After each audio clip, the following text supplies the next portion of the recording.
Mic check 1, 2, 3, 4, 5, 6, 7, 8. Check, check, check, check, check. Thank you, Mike.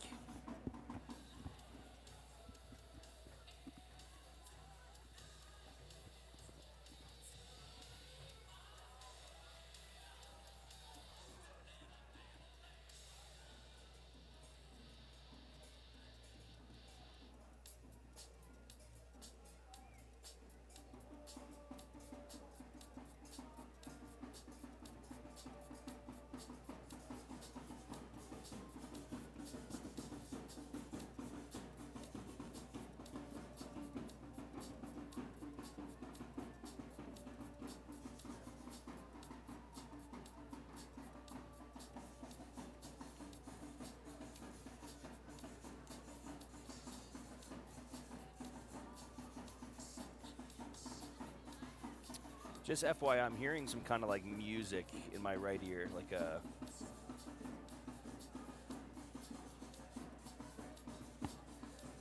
No, it's actually not. It was separate from that. Yeah, it's actually something different. Not the Battleborn Brigade.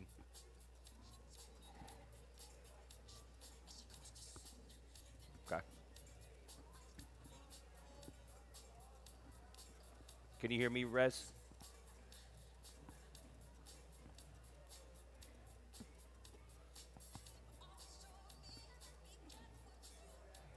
Copy that. I hear you. Got you.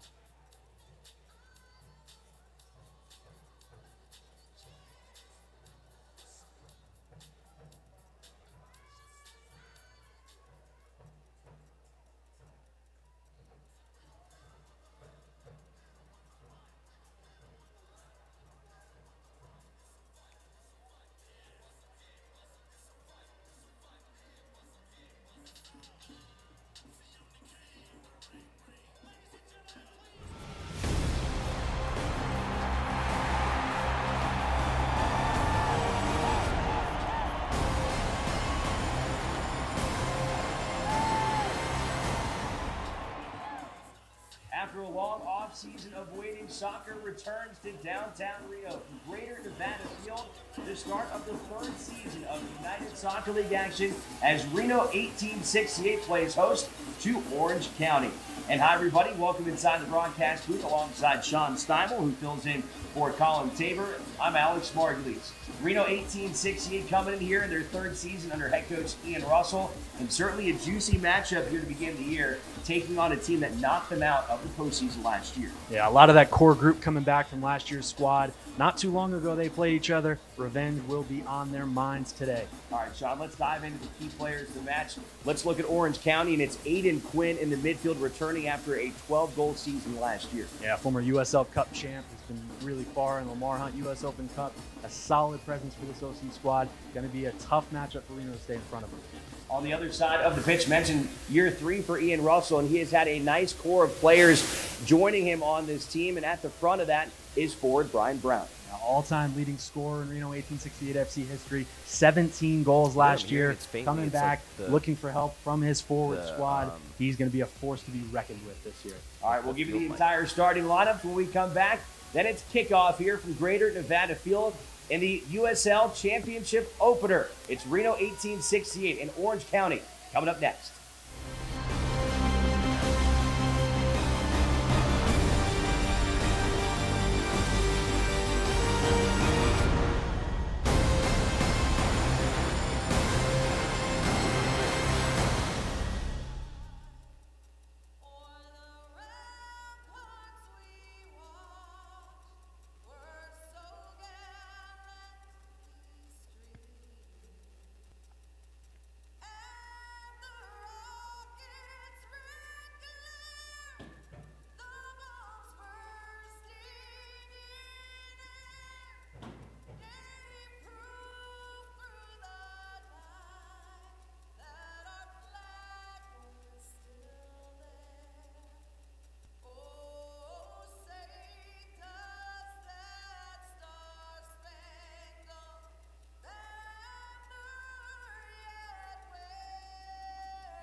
We'll do the visiting starting lineups first.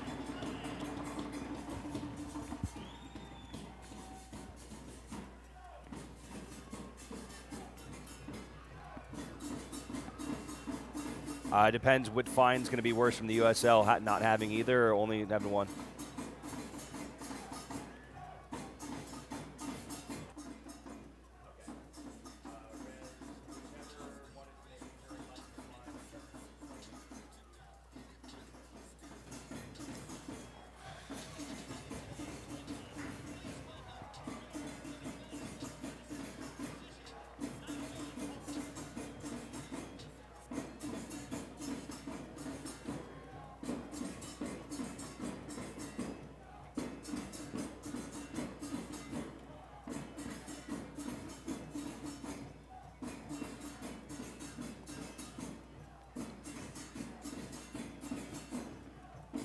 All right, here we go. We are just minutes away from kickoff here this afternoon in downtown Reno. Reno 1868 and Orange County going at it again here in a Western Conference showdown. Let's take a look at the starting lineup. We've got Reno's here for you, coming off of a 5th place finish last year in the Western Conference. 59 points. Brian Brown mentioned he is back, and really some things that stand out for me, Sean, the back four of this team for Ian Russell. Duke Lacroix, Thomas Janjigian, Zach Carroll, and Brent Richards all back from last season, with JT Morrison-Cousy returning in goal. Yeah, anytime you have a foursome like that in front of a guy like JT Morrison-Cousy, you're going to be able to go forward. You have the reliance on that back line, and you're going to be able to do some stuff offensively. In the midfield, Seth Gasippli back for his 3rd season, and one addition to the team, Raul Mendiola, came over from Las Vegas after scoring 10 goals in only 22 matches with the Lights. He expects to be a real spark plug. If you're talking about what Reno is missing from his season ago, it's Antoine Opino, a player that had 74 games of experience with Reno. We expect Mendiola really to kind of fill in where Antoine Opino has left. Yeah, losing a guy like Opino, it's never going to be easy to replace A, his production, and B, his personality. Mendiola has the production. We'll see how he gels with the rest of the team, but Mendiola is an absolute stud. And then Sam Gleedle there in the midfield as well. He is making his United Soccer League debut. Did appear in a couple non-USL matches last year for Reno 1868. He was a 4-year starter in college at New Mexico and was a part of Reno's team a season ago. But again, this is his USL debut. Reno coming out in their home blue jerseys. A new kit here for the 2019 season. New jerseys brought to you by Reno Orthopedic Group. You see the ROC logo there in the middle. And it looks like we are just about ready to go here as Reno 1868 and Orange County going back at it. Last year, it was Orange County who handed Reno a 1-0 loss in the 2nd round of the postseason. Reno, though, during the regular season had a draw and a win against this Orange County side. They finished with 66 points last year, a 1st place finish in the Western Conference. Here we go. 2019 United Soccer League Championship season is underway. A little addition there this year at the USL, now known as the USL Championship, the highest tier, with USL League One beneath it.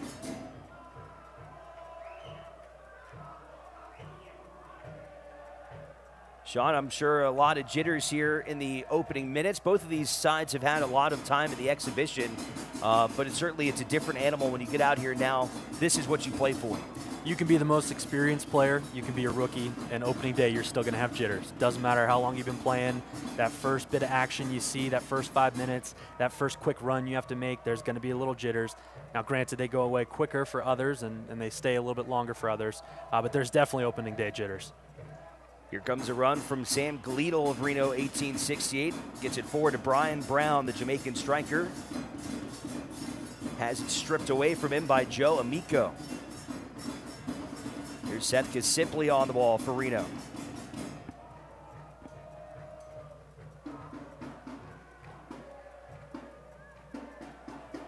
Giovanni Godoy, 26-year-old from Colorado Springs, getting the start along with Michael Seaton at the top of the Orange County lineup, turned in by Braden Cloutier, the 44-year-olds. lot of time in MLS with San Jose, New England. Longtime assistant at Orange County before taking over the reins as head coach last year and led them to a 20-win season.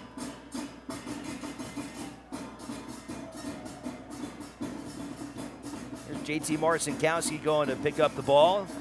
Back for his second season in Reno. He was outstanding in goal for Reno 1868. 5 clean sheets and 24 starts. He was named the team's Rookie of the Year as just a 20-year-old in goal. Trying to find a run there from Danny Mazovsky, a little bit too far in front for Danny, and in goal, Carlos Lopez for Orange County. Also making his United Soccer League debut. It's his debut in the United States, the 22-year-old from Tijuana. Had some time in the lower tiers of professional Mexican soccer last season. Came over and joined Orange County. He was actually signed only 2 days ago, and quite the assignment being put in goal against a Reno 1868 side that's known as being a really tough offensive attack. Yeah, you got to put a lot of trust in a keeper, only having signed him 2 days ago to start him in the opener. And obviously, OC has some confidence in the young man from Mexico. So two teams that like to really push it forward. Orange County, 69 goals a season ago. Reno had 53. Here's Sam Gleedle moving down the left side. See him in those highlighter yellow cleats. Here's Lindo Mafeka. Over to Seth Kasipley after the rebounds. Sends it wide for Brent Richards. Those two have been mainstays here with Reno 1868. Richards from his right back spot has played in more games than anybody for Reno 1868. His 60th career appearance in a Reno 1868 uniform. Right now, you're seeing just how much offensive pressure this Reno side can put on, especially with the confidence they have in the back line. Look at how far forward Brent Richards is getting right now. Reno loves to get their fullbacks up wide and up high, but even you look at a guy like Zach Carroll, he's past midfield right now. It's just so much offensive pressure you can put on with this Reno side. Well, and Ian Russell has not been shy in saying that he loves to really play a high forward attacking type of style of offense. Just thinks it's more appealing to the fans that are in the stands. He said, you know, there's a lot of coaches that go out and say that, but they don't really back it up. There's no doubt in the 2 seasons Ian Russell has been here, that's not just kind of PR talk. Yeah, Ian Russell has completely backed that up, and he's right. You know, most of the time you put that out in the headlines like, oh, we're going to play fun, exciting, attacking football, and then you look at the score sheets and it doesn't reflect it. Where you look at this Reno side the past years, heck, first year they broke the goal scoring record. Second year was an even better year. It's very much an exciting style of play, and Ian Russell has stayed with that the entire time.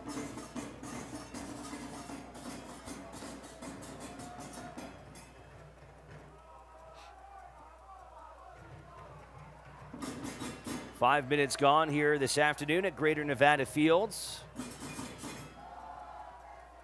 Played forward there for Brian Brown, and the flag comes up. He's offsides.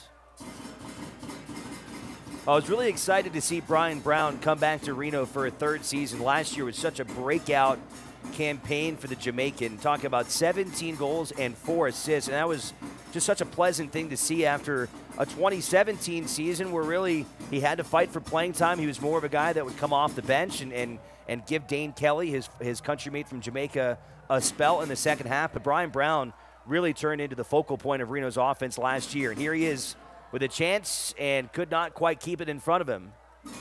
Keep the possession alive for Reno as Mendiola catches up now. Over to Lindo Mafeka. Back to Brian Brown.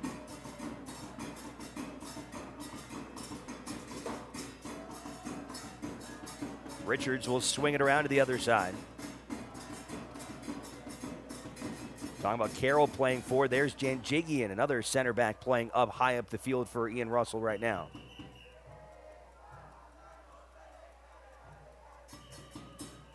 Looking for Danny Mazovsky here.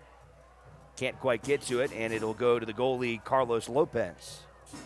Yeah, you see the thought process there for Reno, though. The back line's kind of pressing up a little higher for OC and just trying to send balls in behind, have guys like Mazovsky and Brian Brown run onto him. Brian Brown had a fantastic chance there. That first touch kind of let him down in the box. But as you were saying, a guy who's earned his playing time, has earned everything he's gotten. You know, anytime you pass Dane Kelly on any scoring record list, you've done something well. And that's exactly what Brian Brown did, becoming Reno's all-time goal scorer leader. Just a fantastic forward. I'm very excited that he's back for a third season. I'd love to see what he can do full-time with Mazovsky, see how they play off of each other. Then you add a guy like Mendiola, his creativity, his passing ability. This Reno offensive attack might be special this year. Back to Brent Richards. Into the box, a little header. Brown with an opportunity there and couldn't quite get a shot off. Yeah, but like once again, another really good forward run there from Reno 1868. Looked like a little bit of a push-off there in the box. Oh, yeah. He got him clean in the back. And as you said, Brian Brown, another first touch lets him down a little bit. There are those jitters. They come up usually about the 10-minute mark, 10, 15-minute mark. You start to see guys fully in form and going for it. But there you have it again, another long, deep ball, trying to get past the OC defense in the air. Reno trying to get on top of it. I like that play of playing the 1-2 from Mazovsky. Just got to stay on sides and not push people in the back.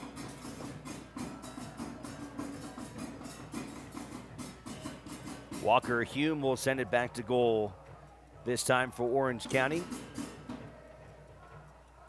USL veteran, time with both Orange County and St. Louis over his career. The 24-year-old from Irvine, one of the mainstay returners of the back line for Braden Cloutier.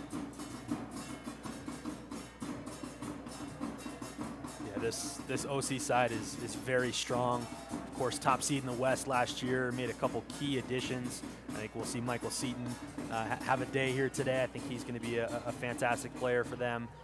Jerry Van Wolfgang on the side as well. Reno fans will be familiar with him. This OC side can really play with the best of them. That's why I'm so excited about this. It's a season opener. Everyone's excited for that. But this is a fantastic matchup, a playoff rematch as well. Yeah, a lot of juice in this one here this afternoon. You mentioned Van Wolfgang. Right out of the gates, Reno playing their former teammate, Jerry Van Avik. He was remarried last year and changed his name to Van Wolfgang, but it was not officially recognized, so it was just Jerry Van Avik. But he is listed on Orange County's roster as Van Wolfgang. The Dutch midfielder and striker had a solid season with Reno last year, 9 goals. We'll keep an eye on him in this match today, wearing jersey number 7. The big question for Orange County is, where do they find the production of Thomas Enevoldsen? The Denmark striker had 19 goals last year, and certainly that's a big piece of their offensive attack that they'll be looking for here in 2019. Yeah, it's tough to lose a guy of Enevoldsen's caliber, but you got a guy like Michael Seaton and Giovanni Godoy being such a good college prospect. See what he can do at this level. Aidan Quinn sends it into the box. Morrison Cousy leaping up and pulling it down to the ground. Strong play there from Morrison Cousy, but going back to OC, it's tough to lose a guy like Enevoldsen, moving on, led the league in goals. But I do think we'll see a step up from Michael Seaton. I think he has a huge opportunity this year to get on the goal sheet. I'd love to see how he links up with a guy like Harry Forrester out wide, Aidan Quinn sending balls in. This OC side's very dangerous, and I think Michael Seaton's going to be the one to lead the way. Yeah, you were saying Michael Seaton could be kind of a guy to watch this year. When you're talking about 12 goals and 6 assists last season, you'll see him wearing number 9 today for Orange County. Certainly someone to watch out for. Another run here from Reno. Mazovsky gets his head on it in the box. Goes the opposite direction, though.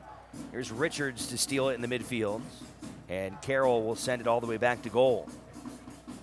And that shows the presence of this Reno defense. That ball was cleared out. OC maybe looking for a counterattack. and it was snuffed out like nothing, sent back to Morrison Cousy and recycled. That's no small feat. That allows you to stay forward. You don't have to keep coming back, tracking back, stopping counterattacks. The fact that you can have a defense that plays like that, it allows you to stay forward. Well, I think that's something that Reno has done so well in the 2 seasons with Ian Russell, is their midfield play at being able to control that part of the field and being able to keep possession in those moments. I really think over the course of a match, it really just puts so much pressure on an opposing defense. Yeah, anytime you have guys like Mafeka and Kisipli in there that can just dispossess you and take the ball away from you and send it right back into the offensive zone, it allows you to do so many different things. It allows the defense to take a little bit of a rest and put so much pressure on the opposing team's defense that you have to stay with it for 90 minutes if you have guys like that in the midfield.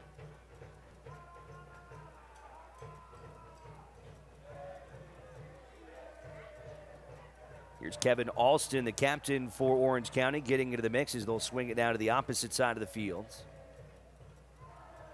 12 minutes gone here at Greater Nevada Field, and we are still scoreless, 0-0 between Reno 1868 and Orange County here in the United Soccer League Championship Division opener.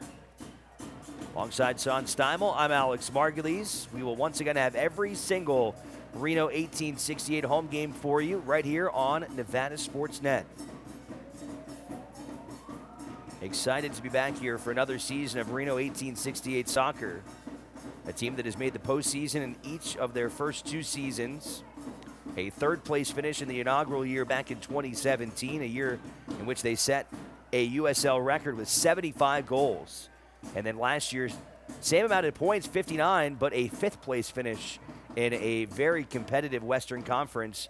Reno then advancing out of the first round of the playoffs by notching a win over the Real Monarchs. And then again, as I mentioned, they were upended by this Orange County team in the 2nd round. So it should be some really entertaining matches between these 2 sides again here in 2019, as both bring back a vast majority of their players from their postseason run a year ago.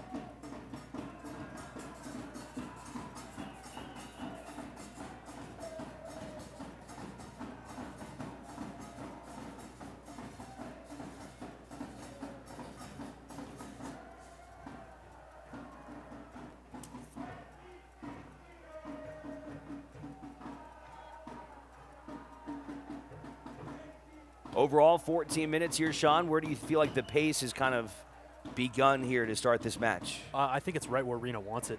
They've had most of the possession. It's taken place in OC's end. They're spraying the ball all over the place. They're looking for offensive chances, sending the ball in. I think it's right where Reno wants it. Now, you have to be careful. Reno has been so good at this for the past 2 years. We'll see how it goes this year.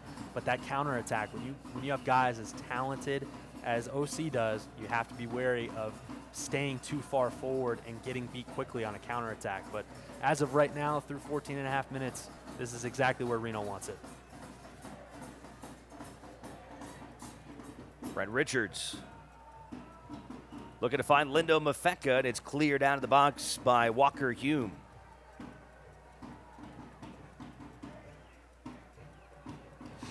Another takeaway in the midfield, it was Kisipli. Moving it around, almost found Brown there. That was a good play there from Mafeka trying to get to Brian Brown. Just a hair further, and that would have set him up beautifully.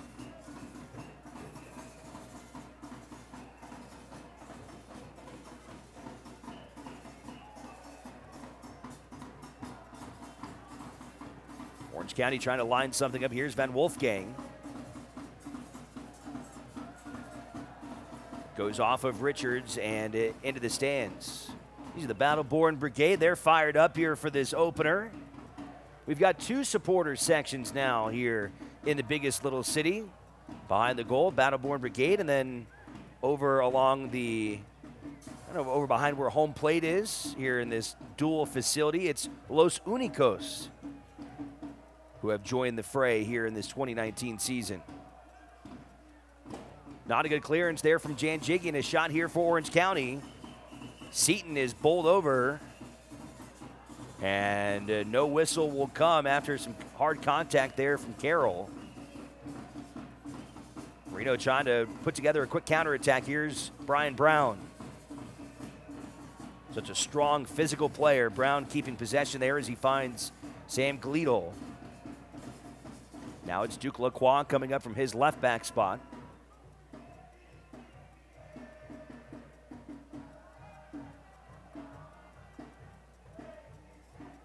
Lacroix centers and headed away there by Kevin Alston. Yeah, it looks like a little bit of miscommunication. Alston had all the room in the world right there, did not have to clear that and concede a corner kick.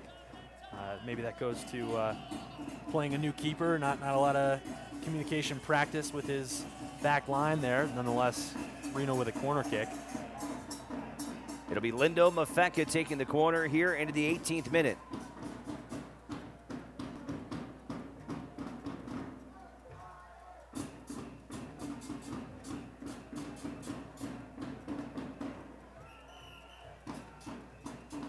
Orange County able to clear it out now. Sam Gleadle will head down for the throw-in. Gets it to Lacroix.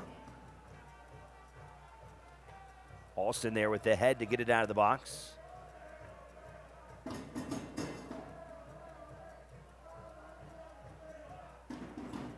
Mendiola trying to signal that that was clipped a little bit there by Orange County, but the referees will get it back into goal with Carlos Lopez.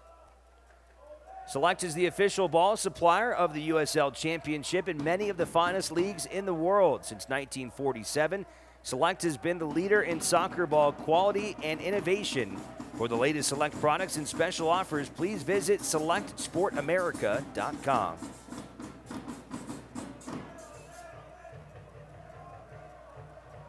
Another good job there by Kisipli.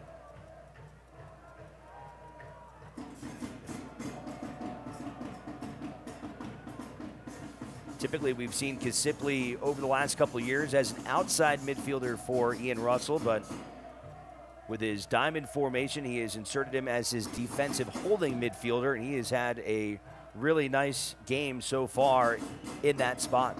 Yeah, it's one thing I was curious about of him making that move. So far, so good. He's looked comfortable. He's been able to dispossess guys. He's getting back to his distribution, such a good passer. He's looked comfortable so far. You know, I thought that was an area where Reno kind of lost a little bit between years 1 and 2 when they had Matt LaGrassa in their inaugural season as that holding mid. He was absolutely phenomenal. And I'm not sure they really found a good answer there last season. If Kisipli can get to Matt LaGrassa's level, that would be a massive boost. And I think the way that he is as a player, the way that he approaches the game, I certainly think that that could be a really good fit for him. Yeah, I think it also speaks to the level that Matt LaGrassa got to. He was such a fantastic player. But yeah, if Kisipli can get anything close to that, and especially, you know, with his comfortability with the system and how guys react, where they want the ball, if he can maintain this position, that opens up so many other options at those other midfield spots for Ian Russell. Here's Lindo Mafeka.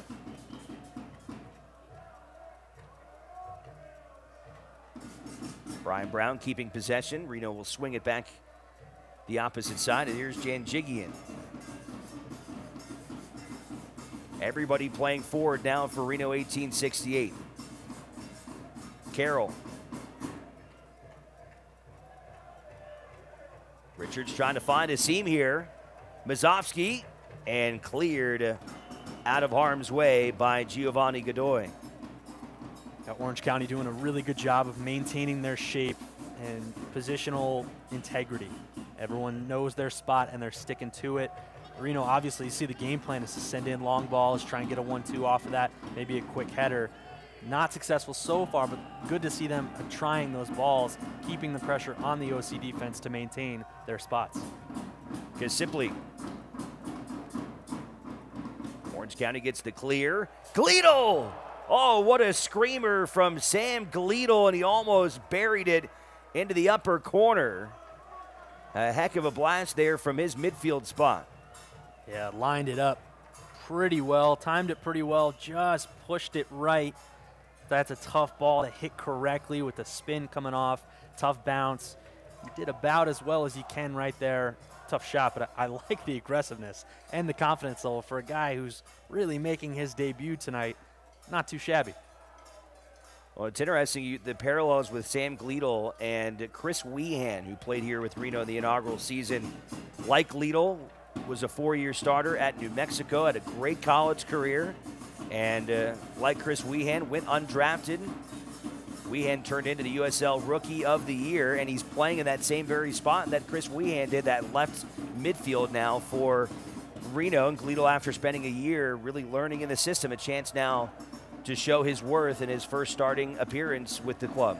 And just like Kisipli, if you can get anything near the production you got out of Chris Wehan, that's fantastic. I mean, that opens up the offense for everyone else. You remember Chris Wehan, I believe, won the assist title. He did. His first year, Yep. Just spraying the ball all over the place. His free kicks were fantastic. If you can get anything close to that from Sam Gleadle, Brian Brown's going to fall in love with him. It's going to be fantastic for the rest of the offense.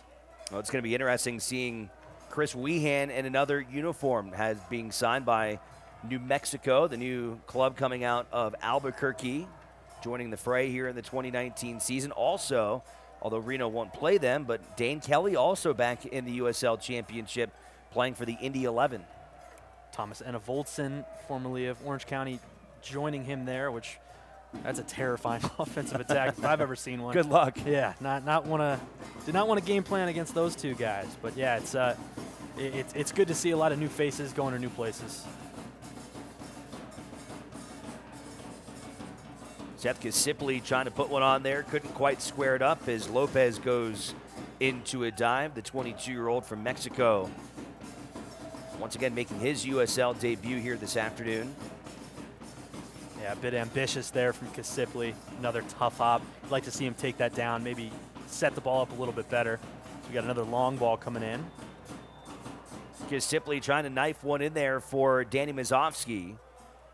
Well, contact there. Alston barking at Mazovsky, the captain for Orange County, a longtime veteran in U.S. professional soccer. You're talking about a guy that was the 2010 All-Star in the MLS while playing for New England. Spent a lot of time there, almost 150 appearances with the Revolution, and also appeared over 2 seasons with Orlando City. Yeah, he's definitely the veteran presence on this OC squad. You look at the ages of some of these guys, 22, 24, 20-year-olds. He's kind of the calming veteran presence, wearing that captain's armband. A fantastic MLS career, and OC's hoping he'll bring some of that to this club. Keep an eye on that relationship between Mazovsky and Alston as this match progresses, as we now move into the 25th minute here in this first half. And a whistle goes against Orange County.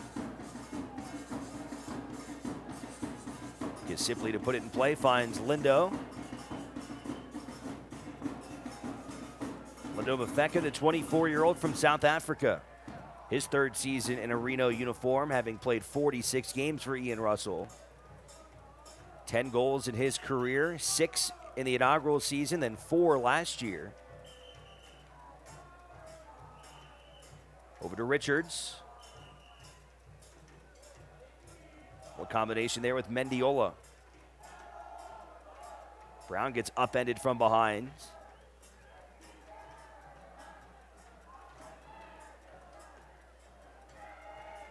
An opening here for Duke Lacroix. Lacroix trying to make a move there, some contact. Let's see what we got here. Looks like it's just outside the box. It was Giovanni Godoy. And a set-piece opportunity for Reno coming just outside the box. Another look at it there as Godoy takes down Reno's Duke Lacroix. Smart play there from Lacroix. Just nick the ball a little bit forward. You know Godoy's lunging in, take the contact, set up a free kick. Very smart play from the left back for Reno.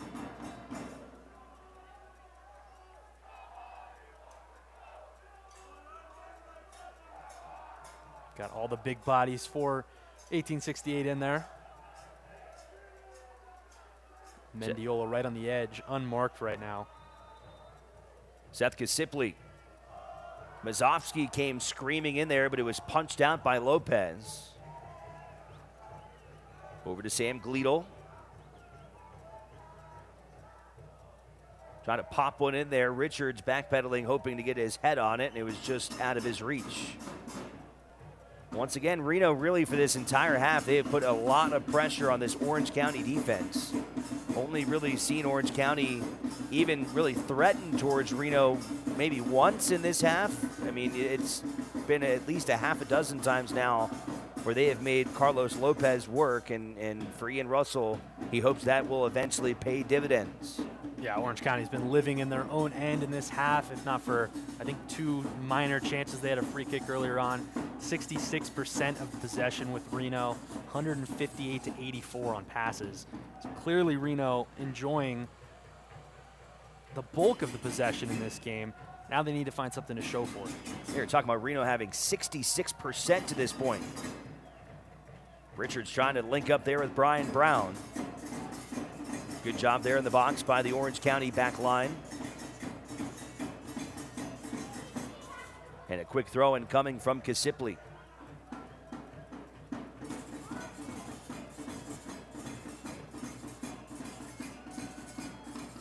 Joe Amico on the clearance that time.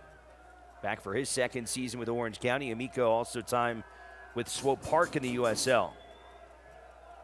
There's the head man, Ian Russell. Been such a fantastic head coach for this franchise. Now in their 3rd season, he's been at the helm for the entirety of it. A 2-time MLS Cup champion himself with the San Jose Earthquakes. There was a lot of thought maybe the Earthquakes would go to Ian Russell when they had a vacancy in the middle of last season, and they decided to go in a different direction. I know the fans and the organization here in Reno is thrilled to have this guy back for a 3rd season. Yeah, Reno fans can consider themselves very lucky that Ian Russell is still coaching this team in year 3. He's a very attractive candidate for the next level. Wherever he would want to go, I think he'd have some suitors. But obviously, such a great fit here in Reno. Has really established a culture. Players seem to really enjoy him and respect him. And obviously, his system works. You know, it's been fantastic. Exciting things ahead for Reno with him at the helm. Yeah, you have to think that if he wants it as time goes on, that Ian Russell eventually will get an opportunity at the next level. Really talented, up-and-coming coach in this USL championship. And it's a league filled with really solid coaching and getting better. You know, big names always interested in coming over, and to stand out in a league like that, it says a lot about Ian Russell.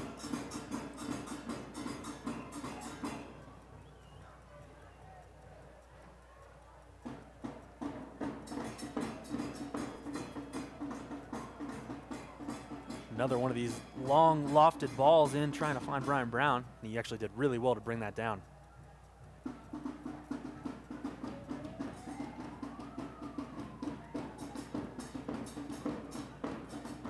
Is simply fighting for it there.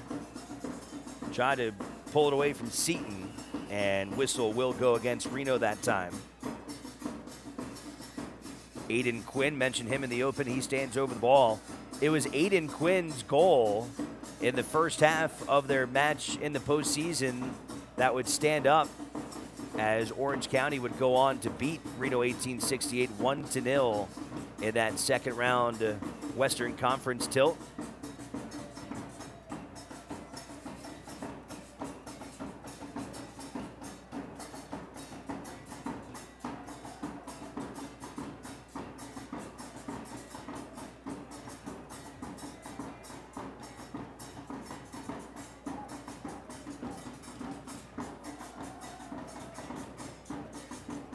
Orange County would fall in the next round, dropping to Phoenix, the Rising, advancing on to the Western, or advancing on to the USL Cup.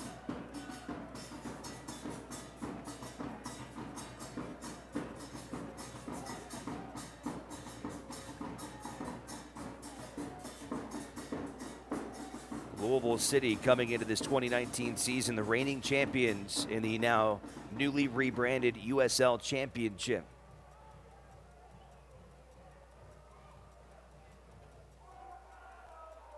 A rare possession here from Orange County. Let's see what they can do with it. Austin comes up from his spot in the back 4, working against Mendiola. Over to Van Wolfgang.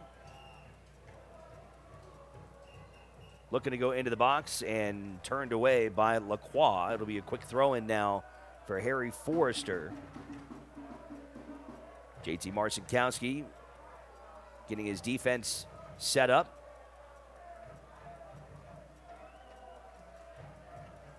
Morrison Cousy, 5 games in goal last year with San Jose as just a 20-year-old. They've got a pretty crowded group there right now in San Jose, and Morrison Cousy getting the opportunity here to get some playing time with Reno. Yeah, that's such valuable experience for him, even if it was just for 5 games. Just experiencing that next level, seeing how talented, how fast everything is. It's a bit of a jump making that next level. Of course, you see USL Championship teams beat MLS teams all the time, but the level of talent that is there, it is a little bit different. So the experience of going up there for 5 games is huge for a guy like Morrison Cousy. With how young he is, I think he's going to use that and skyrocket this year. I think he's going to be fantastic in goal wherever he plays. Maybe he gets another shot up there, but as long as he's in Reno, Reno's goalkeeping situation is top-notch. Yeah, they've had really just a tremendous group these last, now to their 3rd season. We're talking about Morrison Cousy, Matt Bersano in 2 seasons. He would finish the year in goal during the postseason run. Such a talented keeper. Lindo Mafeka finds Gleedle, trying to get it around Lopez there, who stands his ground and gets it away from Sam. What a perfectly played ball from Lindo Mafeka. Curled it right into the wake of Gleedle. The oncoming Lopez. Gleedle tried to get around him, and Lopez just poked it away barely. You'd like to see maybe Gleedle take a shot early on there. You get what he was trying to do, make it a little bit easier by getting around him. It's got to be a better touch to create the space to get around him. What an absolutely fantastic ball in from Mafeka. Yeah, super impressive touch there from Lindo Mafeka. When he's going, he really can be the engine of this Reno 1868 offense. Kasipli sliding in was Janjigian, and it'll be a goal kick for Carlos Lopez. Fans, you can follow Reno 1868 and the rest of the USL Championship all season long on ESPN+, home to the USL, MLS, UFC, and more. Join the over 2 million sports fans who have already discovered ESPN+ and watch the championship live every week. Sign up today at ESPNplus.com. Alongside Sean Steimel, I'm Alex Margulies. You'll actually hear from Sean next week as well. He'll be filling in on the play-by-play side as Reno will take on Austin a week from today. We'll be joined by Colin Tabor, who is out here today. Appreciate having you by. I'm excited. Always love working Reno games. This team is so exciting, so fantastic. Always fun to be here. That's a good product to watch. It is. I think folks that, whether you're an avid soccer fan or whether you're somebody that's new to the game, they really put out a product that is extremely entertaining to watch. And a lot of the great soccer teams that you see around the world, maybe not as exciting to watch all the time. Really, it takes an avid soccer fan to know what you're watching. Reno, both are appreciated. You know, the avid soccer fans are going to find something good to talk about. As dangerous spot here. Godoy's in there. Van Wolfgang got it in there, and Reno fortunate to clear it out, as that was Orange County's best chance here in that first half, making things very interesting in front of JT Morrison Cousy. Yeah, tough look to try and go in. There's Godoy's shot from earlier. A bit of a back heel attempt there from Orange County in the box, backfired. But a pretty solid chance, I would say their best chance so far. But going back to Reno, it's an exciting product for everyone, even if you don't know much about the sport or you're new to it. They're fun to watch. They're up tempo, fast paced. Goals are scored. It's a fun team to watch for sure.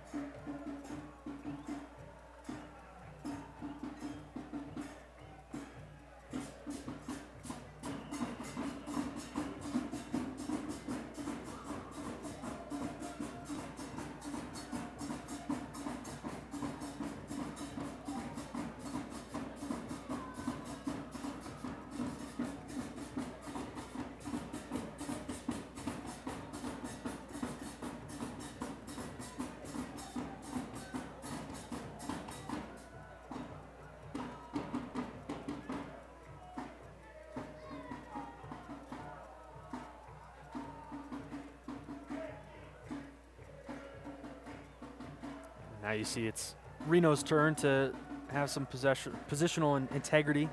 Everyone maintaining their shape. Everybody behind the ball right now.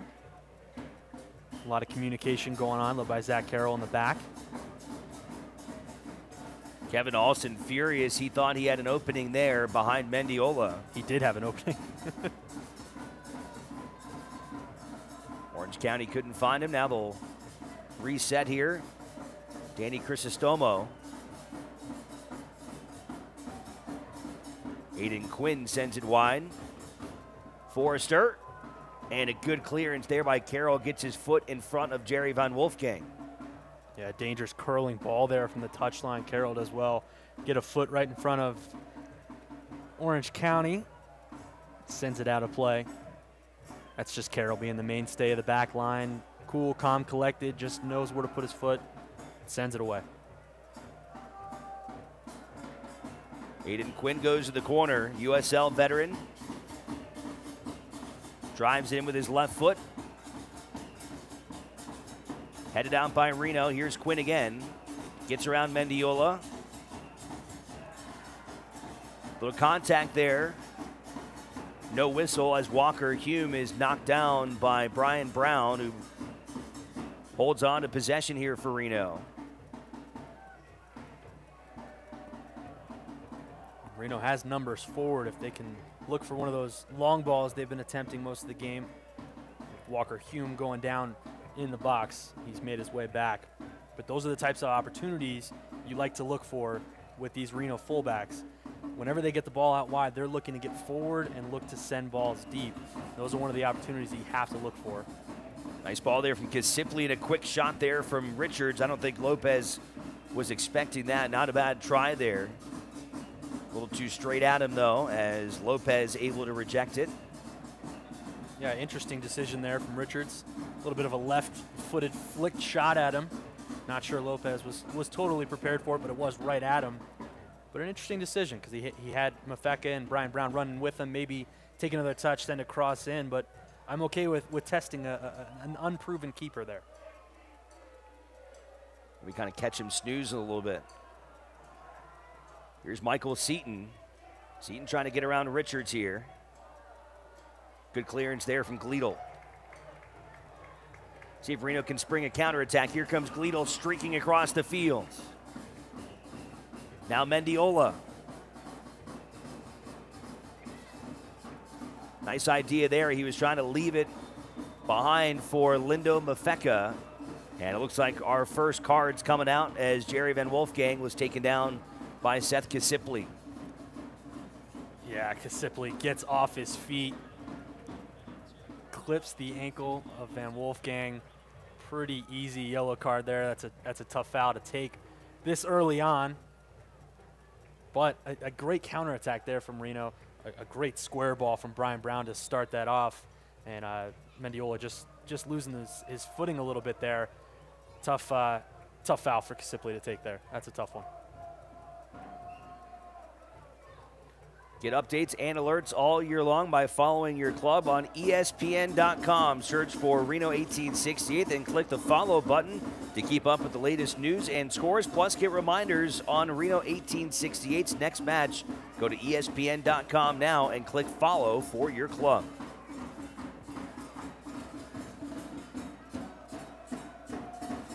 A little under 5 minutes to go here in regulation as we still await the game's first goal.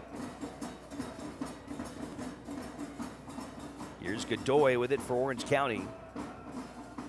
Lidl comes with pressure as Godoy sends it all the way back to Morrison Cousy.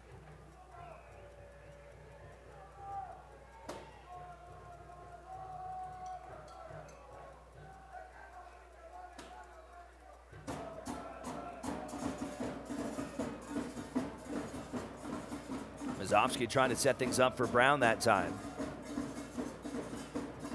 Richards heaves it into the box. Mazovsky got turned around. Van Wolfgang will try and get it away. Back to midfield. Here's Thomas Janjigian.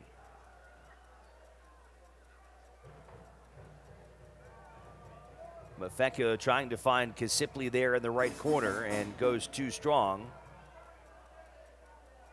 Not quite to the back line, so it'll be a throw-in for Kevin Alston. Yeah, you like the idea there from Mafeka, get the ball forward, but he had time and space in front of him. Maybe look for a 1-2 play off of Mazovsky or Brian Brown up top. Reno clearly wanting this long ball in deep.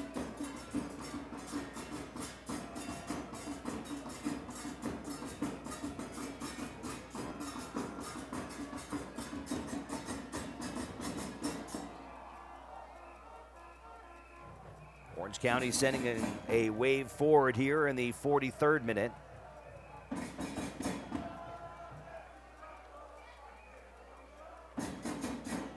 Well, I think if you're Ian Russell, you have to be pleased overall with the way that Reno has possessed the ball in this half. They've certainly had a lot of opportunities and really just waiting for Orange County to make a mistake, and credit them despite really having Reno live in their own half that they have not made that mistake yet. Yeah, I think OC has played to the level of what they did last year, being the first seed in the West. It's a very talented group. Sven Wolfgang sends that high and out of play. It's a very talented group, very disciplined group, and their back line has stayed exactly where they needed to pretty much this entire half. Just a couple of miscues in the front line, just a couple of first touches went awry, or else I think Reno probably would have had 2 or 3 goals. But definitely, if you're walking into halftime right now 0-0 with this result, you got to be pretty happy if you're Ian Russell. You've possessed the ball, you've gotten what you've been looking for, and really it comes down to capitalizing on an OC mistake. See if either side can make something happen here in the final minutes.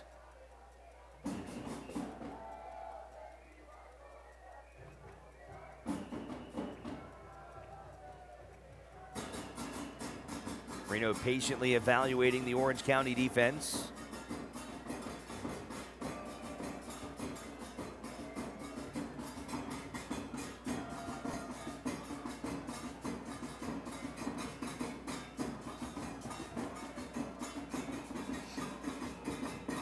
Here's Zach Carroll. Outside to Jan Jigian. Now Kasipli.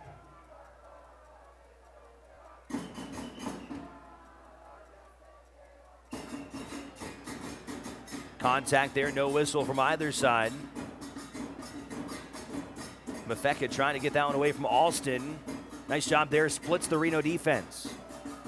Tries to initiate a counterattack, and it's poked away by Lacroix, which will set up a throw-in here from Orange County as we tick down the final seconds here in the first half of regulation. Excellent job there from Duke Lacroix to track all the way back and knock that one out of play. That was a pretty good counterattacking opportunity there from OC, and Lacroix was all the way in the opposite corner and tracked all the way back. That's exactly what you want in a left back. Well, that's really his top quality, the way that he can get north and south, up and down the field as quickly as he does, whether it's on the offensive end or getting back on defense. He is one of the fastest players in any match that he plays.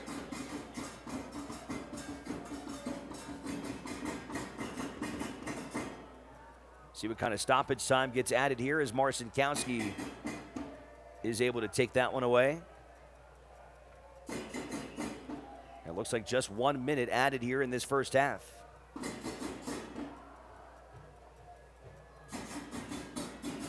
Maybe a chance here for Sam Gleedle.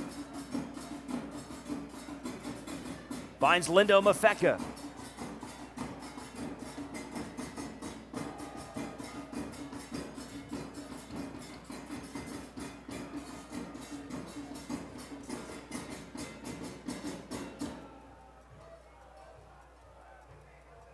Simply into the box.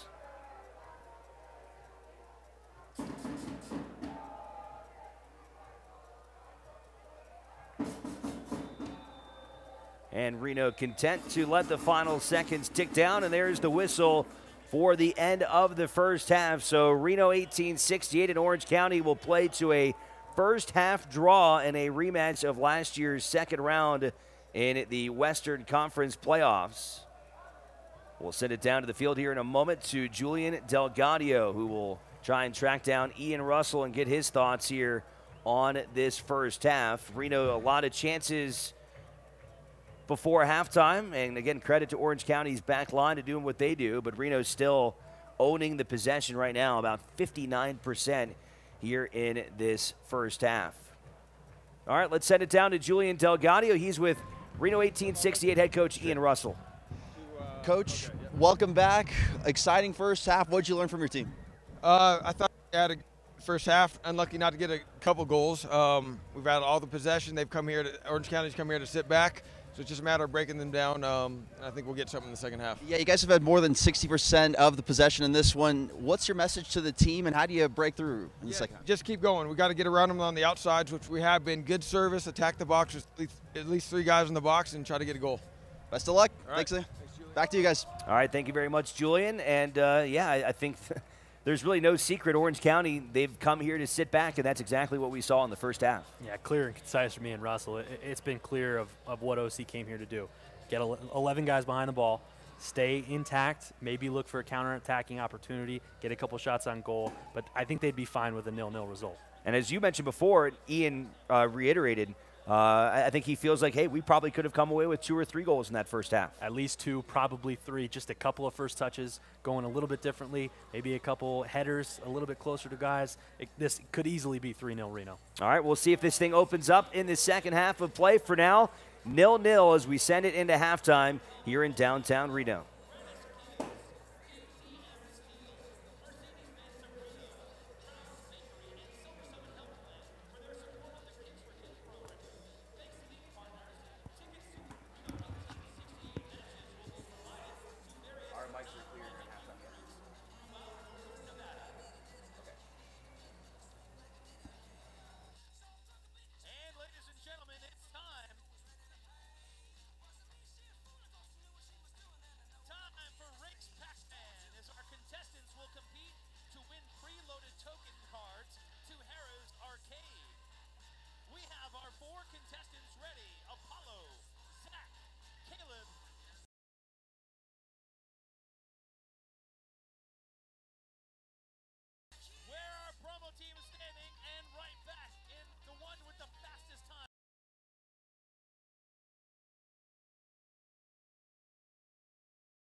Cheer him on today, guys. Let's go. Turn around, Apollo. Let's go. You got it. Go, go, go. Go, Apollo, go. Come on, you guys. Cheer him on. Go, Apollo. All right, Apollo. Coming in hot at 31.6 seconds. Contestant number 2, we have Zach. Your race begins, Zach, in 3, 2, 1, go, Zach! Cheer him on today, fans. Let's go, let's go, let's go! Go, Zach, go! Go, Zach, go! What does it take to be a champion? Skill, strength, vision, an unrelenting desire to prove your worth week in, week out. An army of fans behind you screaming your name. And sometimes just a bit of luck. For 631 games over the course of the next 9 months, 22 players will step on the field to answer the question, why will it be you and not them? And the 36 teams, from the champions of yesterday to the challengers of tomorrow, only one will be right.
Hey soccer fans, I'm Courtney Hudson with Reno 1868 FC, and this is your look around the league.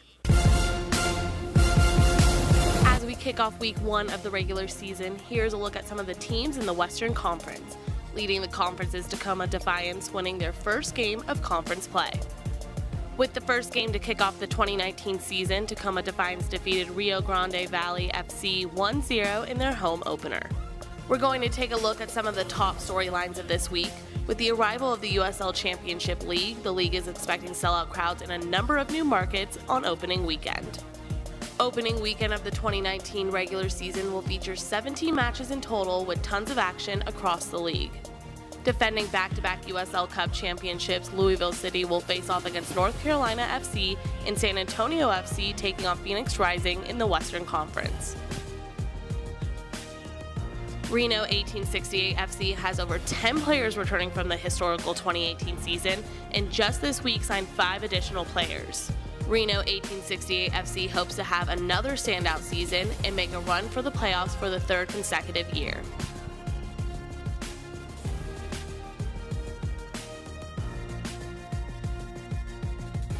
That's your look around the league for this week. Enjoy the second half of the game here at Greater Nevada Field.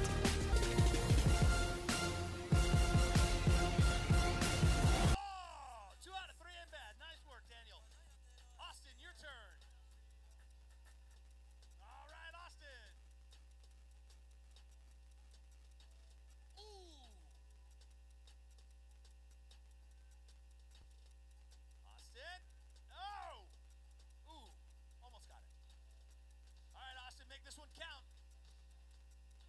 Ooh, almost. Luis Marcel. Cheer him on, guys. All right. Ooh. Chucky doing his best. Best job to defend that goal, Truckee. Nice work. 3rd and final chance, Luis Marcel. Cheer him on today, fans. Come on, come on. Ah, man, that's okay. Luis Marcel. Paul. 3 chances for Paul now.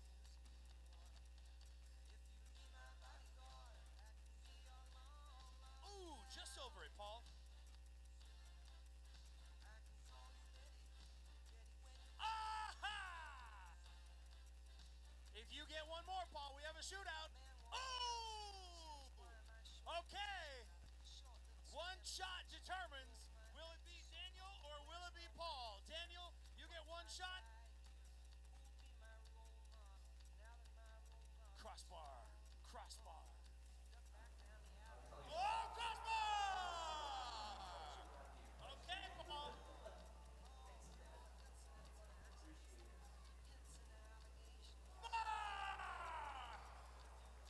Unbelievable. I think we're going to have to award both of them. Can we give them a nice round of applause today, fans? Let's do it.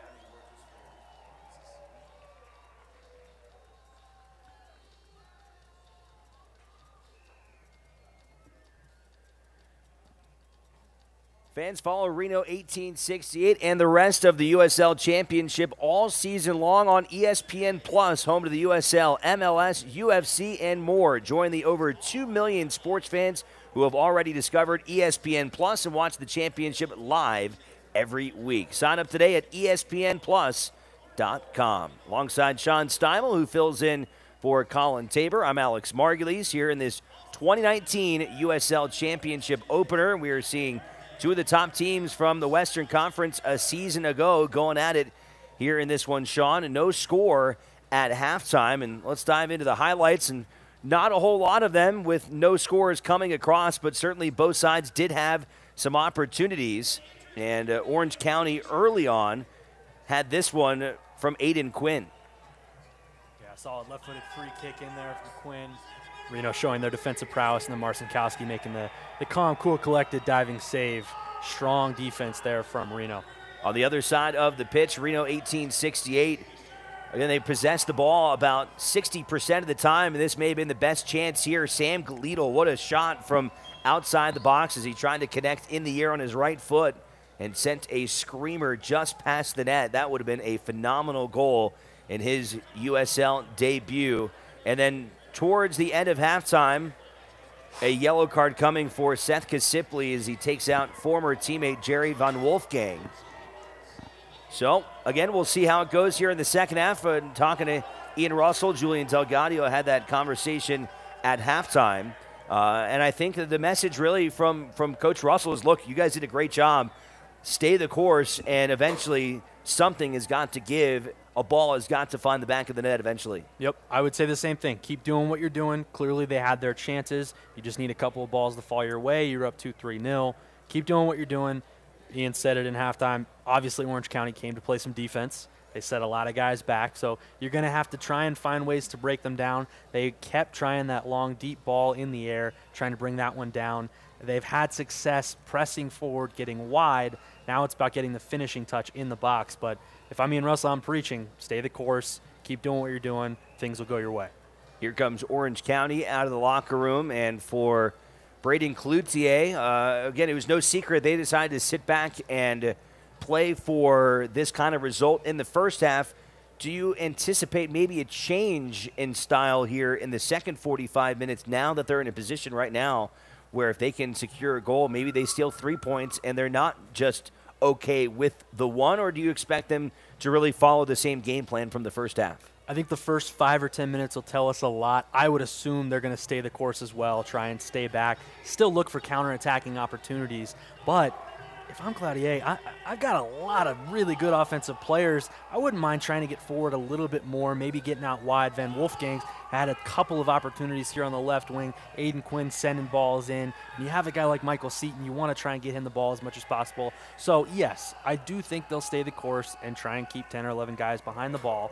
But it wouldn't shock me if they got forward a little bit, as they did towards the end of that first half. They did enjoy some possession in Reno's end, but I think this 5-10 minute stretch here will tell us a lot. My guess is it'll stay exactly what we saw to begin the first half. Reno on the front foot, OC staying right in front of them. Reno breaking huddle here before the start of the second half. Same exact 11 for them. Mazovsky and Brown playing at the top with Mendiola, Mafeka, Kasipley, and Gleedle in the midfield. Lacroix, Janjigian, Carroll, and Richards are the back four for Ian Russell, with JT Morrison Cousy playing in goal, as Carroll and the rest of the group will break huddle here. Morrison Cousy, 5 clean sheets last year during his rookie season, a clean sheet in the first half for the 21-year-old out of Alamo, California. We'll see what kind of substitutions may come across here in this second half. In terms of strikers, one that we may see for Reno 1868, and that would be Cory Hertzog, the 28-year-old from Reading, Pennsylvania. Last year, a goal-scoring threat with St. Louis. He was one of the top scorers in the league over a 2-season period with Pittsburgh, having netted 27 goals for Pittsburgh between 2016 and 2017. Yeah, I really like the addition of Hertzog to this team. I think it'll add to the forward rotation with Ian Russell's squad.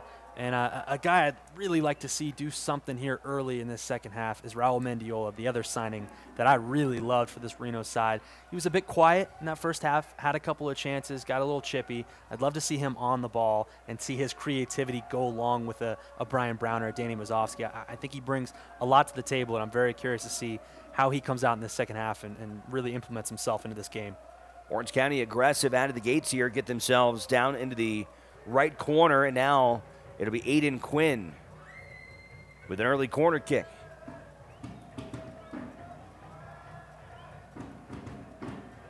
And that one blasted back towards the bullpen area as J.C. Morrison Cousy will send his team forward. Morrison Cousy, just the third player in San Jose Earthquakes history to be a homegrown player to sign a contract with the MLS side, following Tommy Thompson and Nick Lima. They have since handed out a few more of those, but certainly a big deal for Morrison Cousy, who has been in the organization a long time. Not a bad list to be on there with Lima and Tommy Thompson. How about the emergence of Nick Lima this year? It's fantastic. San Jose is set up quite well. See if they can turn things around this season after a last place finish in their conference a season ago. New head coach, new identity. The Earthquakes were here about a month ago in downtown Reno, and it was this 1868 team that really impressed, and an unbelievable effort from Ian Russell's club as they would come away with a 3-0 victory. And sure, there are a lot of kind of built-in excuses for the Quakes. They'd flown in late the night before. It was cold, and they were coming from Mexico. But for a USL championship team to dominate an MLS side by that kind of a fashion, that really was kind of a signal here for this Reno 1868 team that in their third year, this is a group that really is really in prime position. Yeah, if anything, it just gave them more confidence going into this season that they can hang with the big boys. Here's Lindo Mafeka. Great ball in. Brian Brown will track it down. Give a little space here for Sam Gleadle. Good ball there from Kisipli. Oof. Ooh, tough break there from Gleadle as that ball was trying to be cleared by Orange County. He took it off the side of his head. You can see he's a little jarred there. Yeah, that was a face shot. That did not feel good. Like the idea there, though. Reno is patient after the initial opportunity. Sent it back to Kisipli, who put a perfect ball back to Gleadle to really open up some space there in the Orange County defense. Yeah, you got to love when Kisipli shows off his distribution skills, just picking apart defenses, knows exactly where to put that ball. Gleadle's first touch let him down just a little bit. It was a little bit out of reach, but you love when Kisipli just starts spraying the ball around from that midfield position. As it looks like Gleadle's shaking that one off. You see the imprint on his face, how cold it is down there. I'm sure he'll be all right, but that had to hurt in the moment. Take another look here. Yeah. Ooh. You can see his head kind of cocked back.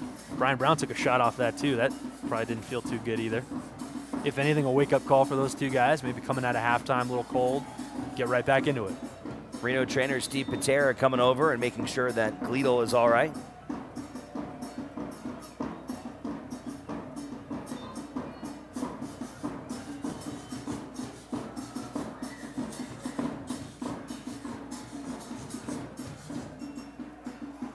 Reno with possession here into the 49th minute.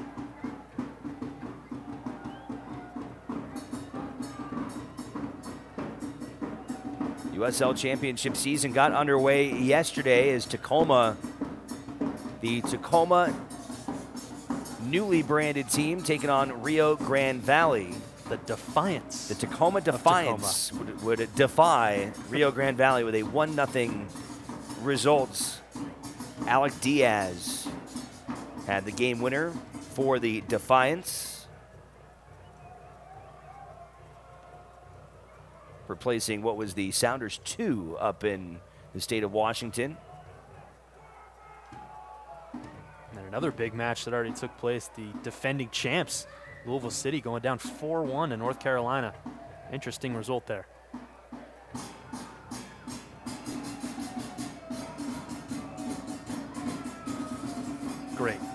Great play from Zach Carroll there. Just timed that perfectly, knew exactly where that ball was going to go. And now he set up a beautiful counterattack. See if Brian Brown can finish it. Brown! Too strong. Mazovsky begging for that ball from Brian Brown. You love the confidence level. Made a really nice move on the keeper there. You love the confidence level to take that shot. But as you can see, Mazovsky begging for that ball, unmarked, right at the penalty kick spot. If that's a laid-off ball, Mazovsky's burying that. They're both celebrating together, and it's 1-0. Tough decision there. I don't completely fault Brian Brown for taking a shot there. If I'm a guy of Brian Brown's stature, I'm looking to shoot there as well. Well, and from Brian Brown's perspective, he's basically wide open in front of goal. Exactly. And he's going to make that shot 99 times out of 100. And yeah. I tell you what, that's probably going to keep Brian Brown up tonight. What a ball, though, from Carroll. Not only the takeaway in the box, but then blasting it all the way and then beating the keeper. It was perfect. It was perfectly played by Zach Carroll. Mazovsky trying to find Gleadle there as Nevada turned a very quick counter that time.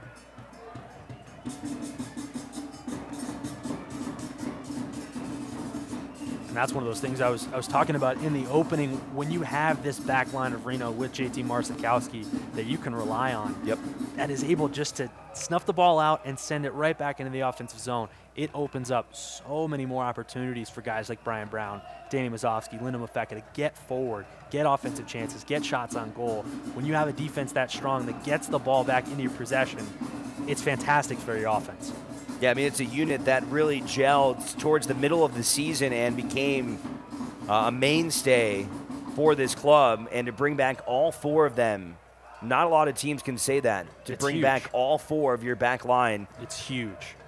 And to know the weapons they've got up front, that's a really good combination. Yeah, having the continuity in your back line and just the communication level, being comfortable with each other, knowing, all right, I got to say this because he's on the right shoulder, need him on the left shoulder. Right. Just even small stuff like that. Little nuances. Can go such a long way. And when you have that continuity with each other, it makes everything that much easier. Alston did well to keep that one away from Richards, but Carroll is there anyways to keep possession for Reno. Janjigian finding Duke Lacroix. And a throw-in now coming for Reno.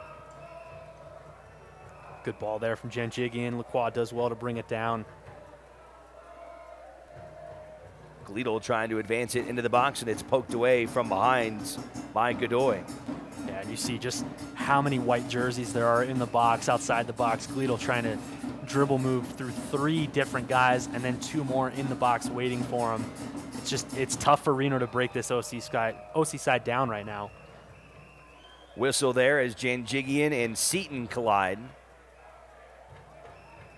Michael Seaton. Another look here.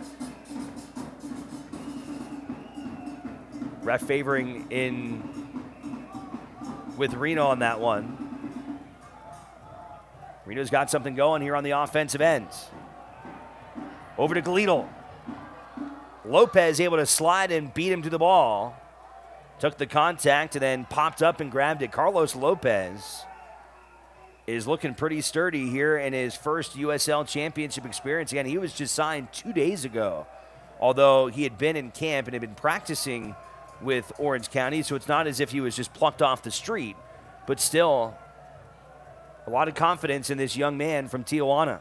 Yeah, you talk about confidence. That was quite the ambitious come off the line, try and snuff out the attack, and he played it about as perfectly as he can with Gleedle trying to chip the shot and Lopez breaking it up. Very well done by the keeper. That's got to be a card. Lindo Mafeka plainly just pulled down, and he's clutching his left knee. Yeah, showing off He his pulled at him shiftiness. one time. There's one, which would have been something to gripe with to begin with. And then there, and that is ugly because you could see Lindo Mafeka had his foot planted, and that really could be bad for Reno. Yeah, Charlie Adams, like you said, tried to drag him down once. Mafeka got the step on him and then just full-on dragged him down. And like you said, it looked like that knee buckled a little bit, which not good. If you're Reno 1868 right now, you definitely want to keep Mafeka healthy. Hopefully he can get up and walk away from this one. I don't really like the play there from Adams. It wasn't even necessarily a tactical foul. It wasn't like it was a pressing issue. Mafeka had a step on him, but he was right there with him, could have stayed with him. You don't like to see a foul like that. Obviously, I don't think Adams meant to hurt him. Clearly a tactical foul, but you don't like seeing that type of play. Not a sportsman play of making a play on the ball. So both have incurred a yellow. Adams for Orange County. Kisipli took one in the first half, and you can see Kisipli and Adams having a discussion at midfield. Seth, not in approval of how that all went down. Yeah, I don't think any of Mafeka's teammates are happy with that. Just keeping an eye on him right now. He's moving a little gingerly and kind of hopping around, but he is on his own power, which is a great sign. You always really cringe when you see those knees buckle like that because there's so many sensitive ligaments. I mean, that's a season ender for some guys. Yep. And that really is something you would not want to see on opening day. Yeah, definitely not. He looks like he's going to be okay. The worst fears, I think we can quash those right now. But yeah, obviously a tough foul, and his teammates clearly displeased with Charlie Adams' play there.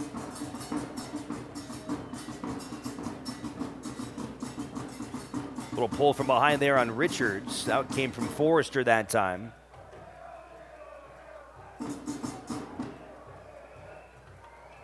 And know, you can say opening day, you know, everyone's just kind of playing and it should be fine. No, these two teams have history, and there's revenge in the air, and these are, in my opinion, two of the top teams in the Western Conference. This is a tough battle. I mean, I know it's opening day and everyone's just kind of getting their bearings, but I wouldn't be surprised the next half hour this gets physical and guys start getting chippy, and especially if we have a goal and a team's trying to fight back. This has potential to get very chippy. There's history with these two teams.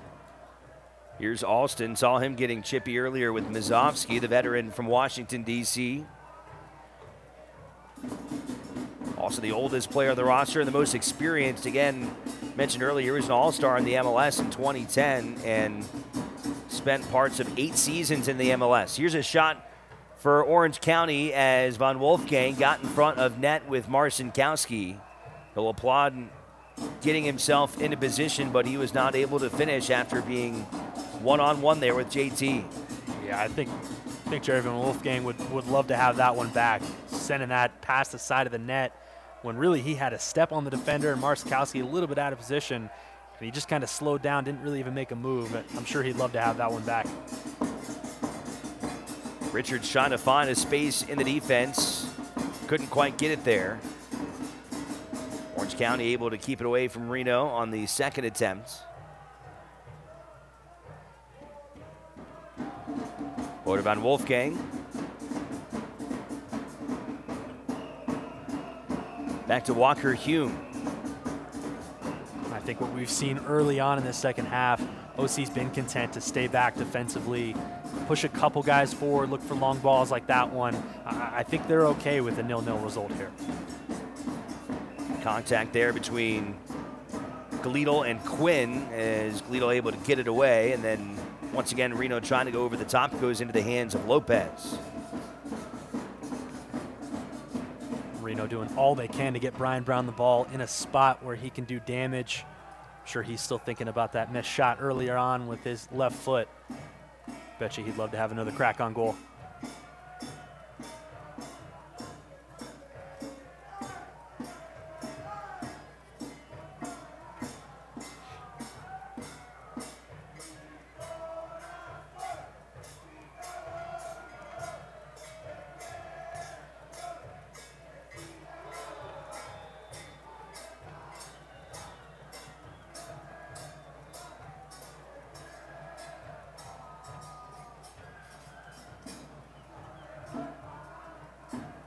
Another hard hit this time goes against Carroll.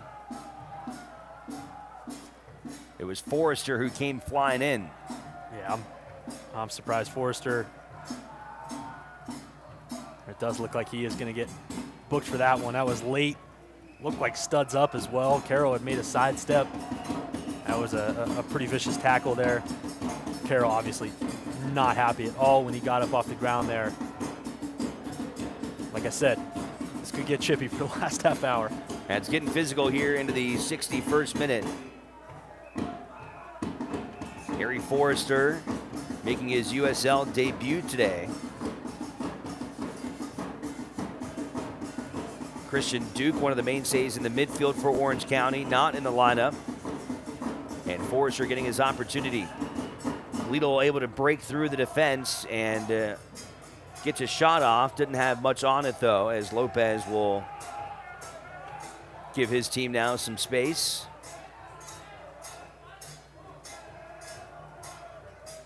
Want to find out who's up, who's down, where does your club sit? Find out every Monday in the official USL Championship Power Rankings, only on USLChampionship.com.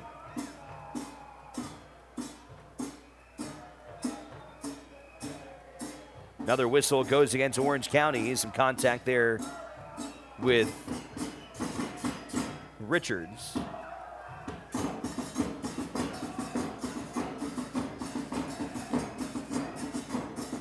If you're Reno here, you want to get back to possessing the ball in OC's zone, get a little bit of rhythm back, get comfortable, just kind of move the ball around, progress up the field. It's kind of been back and forth so far in this second half. You'd like to get back to what you were doing well in the first half. Brian Brown has a chance here. Great move. Brown puts his left foot into it and just pulled it wide of the net. And once again, Mazovsky right alongside him. Take another look here. Yeah, an excellent job there from Brown to get by his defenders. Had that left-footed strike, tried to send it near post, just pulled it wide. But excellent footwork there from Brown to create the space.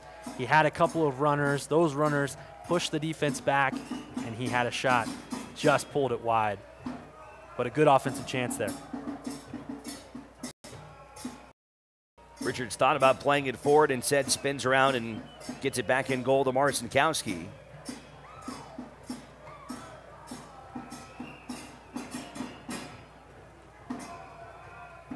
So good from Brian Brown, the chest control, bringing it down, shielding off two defenders, left foot, going across the keeper's face. So good from Brian Brown.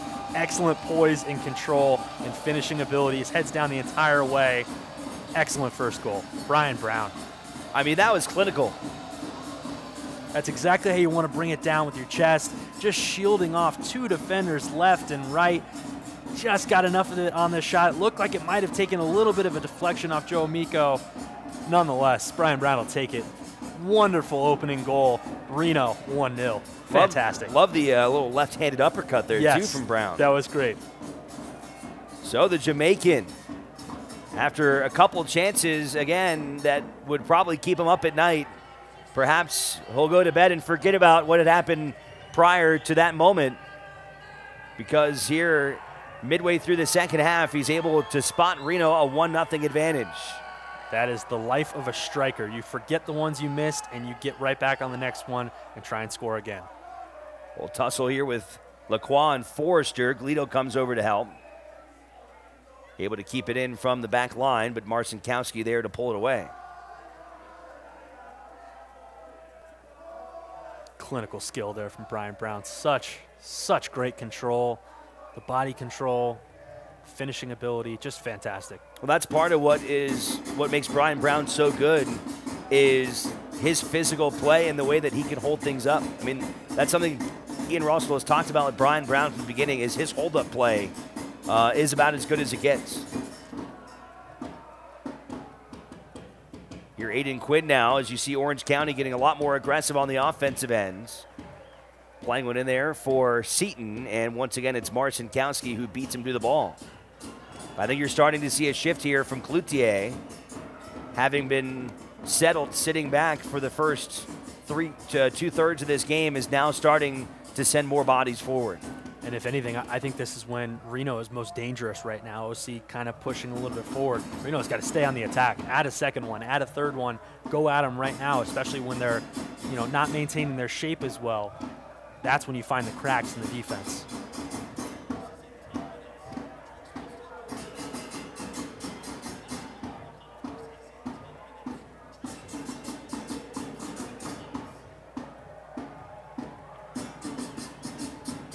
Tough giveaway there by Kasipli.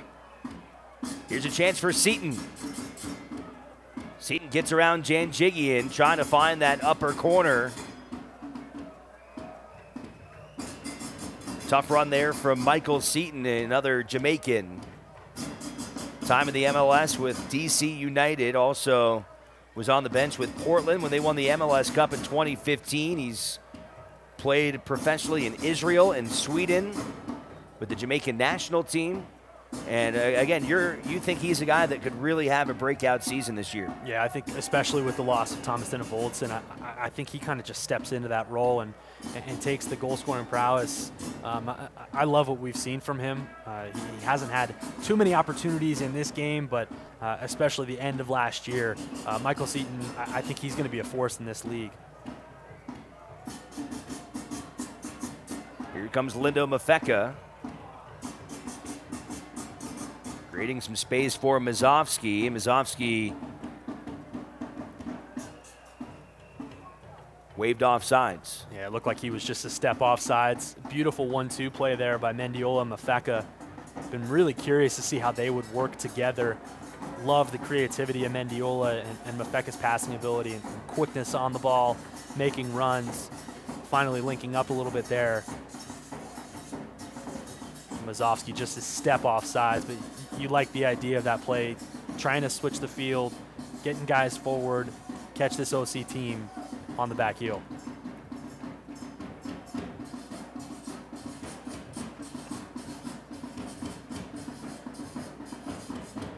Forrester trying to combine here with Quinn. Gleedle on the defense. Carroll gets it out of harm's way, finds Mendiola. Here's Danny Mazovsky. Reno sending some numbers up now with Mafeka and Brown.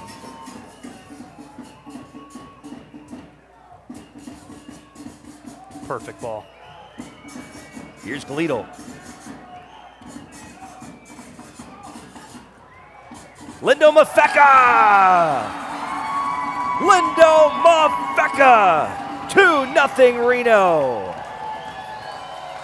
That is Reno 1868 at its finest. The ball just pinging around. Ryan Brown with a perfect leave pass. Mafeka blasted in the net. But the ball initially out to Gleedle, and Gleedle sends it in. Gets pinged around. Brian Brown makes that perfect pass. That's beautiful Reno soccer. 2-0. Perfect strike from Mafeka. I told you, this was the danger time for OC. They had gotten a little bit forward. They didn't have their shape, what they were sticking to in that first half, and Reno made them pay twice. Fantastic for Ian Russell's side.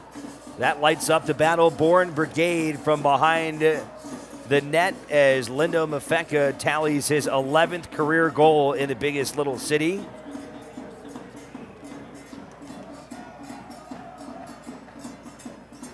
And a quick pull now by Cloutier. He's going to take out Harry Forrester and go to a more dangerous goal scorer in Darwin Jones, an 11-year veteran of the MLS with Seattle, and somebody that Ian Russell knows very well, an alum of the University of Washington, where Ian Russell also is an alum. Brent Richards also part of that Huskies program.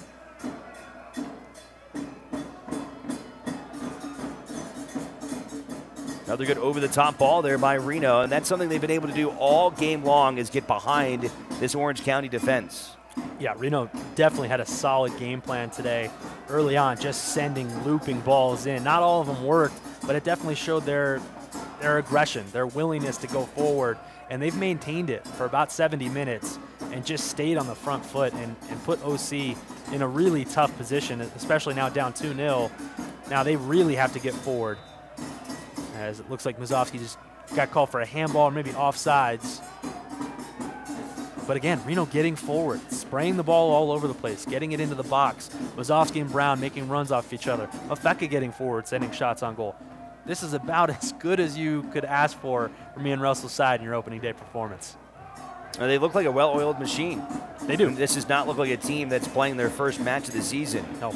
And I think a lot of that has to do with the fact that you look at this roster, and every single one of these guys, with the exception of Raul Mendiola, was on this roster last season. Now, Gleedle wasn't on the USL roster, but he did play in a few matches in non-USL play. He's a guy that was still there in the locker room and part of camp. I mean, this is a team that has a lot of continuity, and it is certainly showing here on the pitch as we see Cory Hertzog check in, and he will make his Reno 1868 debut here in this second half. You see him there with the black gloves trying to track this one down. Hertzog, we mentioned at halftime, a guy that is a very dangerous goal scorer. 27 goals came across over 2 seasons with Pittsburgh. Last year had 4 goals with St. Louis. Yeah, I think Hertzog's going to be a fantastic addition to this Reno attack. As you can see, it's on full display here tonight, and he hasn't even touched the ball yet. He's going to be an awesome guy to just slot in. Maybe, you know, he'll fight for minutes, but maybe when Mazovsky or Brown needs a day off, you can slot Hertzog in, and you really won't lose much. He's a solid goal scorer, good on the ball, good hold-up play. I think he's going to be really good for this Reno side.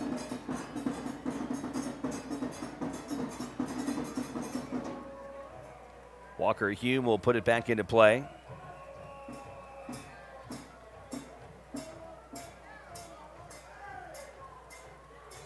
You can get updates and alerts all year long by following Reno 1868 on ESPN.com. Just search Reno 1868 FC and then click on the follow button to keep up with the latest news and scores. Plus, get reminders on Reno's next match. Go to ESPN.com now and click follow for your club. Orange County able to keep it away from Lindo Mafeka that time. Well, good for Lindo as well after that hard yellow that pulled him down to the ground to get a little retribution in this match. Here's Gleedle now, trying to break through the defense and can't quite get there. But earlier in this half, he was pulled down from behind by Charlie Adams in a play that clearly hurt his knee. It certainly did not injure him. He did not pull out of this game, but good to see him get that back as that ball comes off the post. And it was Seaton who put a strong right foot into that one, or excuse me, that was Jones who just came off the bench and nearly got Orange County on the scoreboard. What a strike from Darwin Jones. He did not miss that by much. A little bit of a step over and just rifled one near post. Morrison Cousy, full dive, couldn't get a hand to it and just saved by the bar. Darwin Jones, what a strike.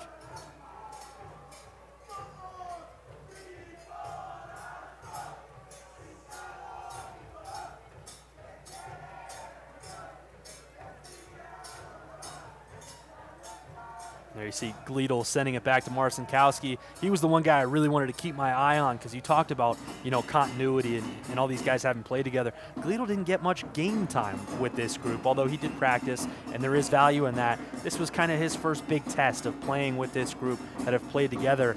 I've been pleasantly surprised by him. I think he's been good on the ball. This is a very tough OC defense to break down by yourself. He's been double and triple teamed at times on this left wing. I think his composure on the ball has been very good. I'd like to see him distribute a little bit more. He's been kind of eyes on the ground or eyes on the goal. You'd like to see him look to pass a little bit more. But I've been pleasantly surprised, and if they get any type of good production out of him, you look at the rest of the midfield, there really aren't any question marks if Gleedle's going to give you this type of performance. Yeah, he's been able to get separation a lot of times in this match, and he's certainly using his speed to his advantage. Little tangle there with Brown and Lacroix, and it goes off of Reno, so another corner kick opportunity here for Orange County. Reno now trying to protect a 2-0 advantage here with about 15 minutes to go in regulation after goals by Brian Brown and Lindo Mafeka here in this second half.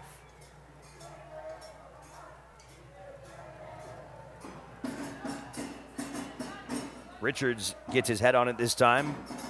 Sends it back to Crisostomo. Here's Alston now. Alston works around Mendiola, keeps it in play. And Lacroix will send it out for another corner. That was really good by Kevin Alston, just shielding off defenders, getting all the way to the touchline, making that a dangerous enough ball that Lacroix had to deal with it and send it out of play. Really making something out of nothing. Strong play by Alston.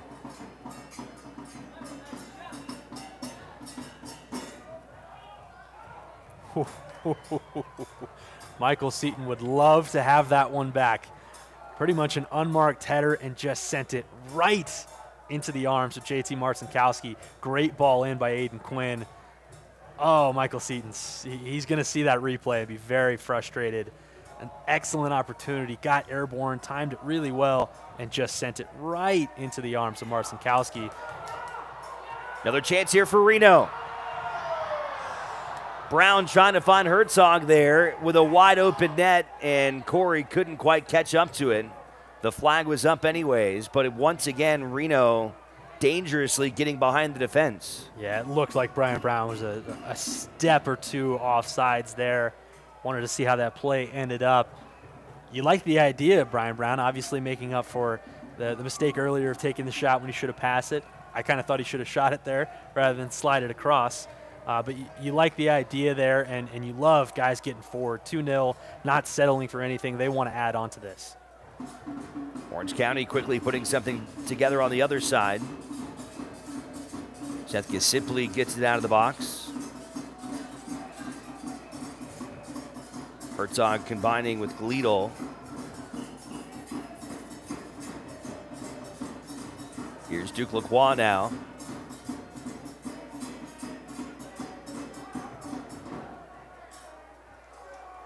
Bad giveaway there. Chance here for Orange County, and they will make Reno pay as Michael Seaton delivers here into the 78th minute.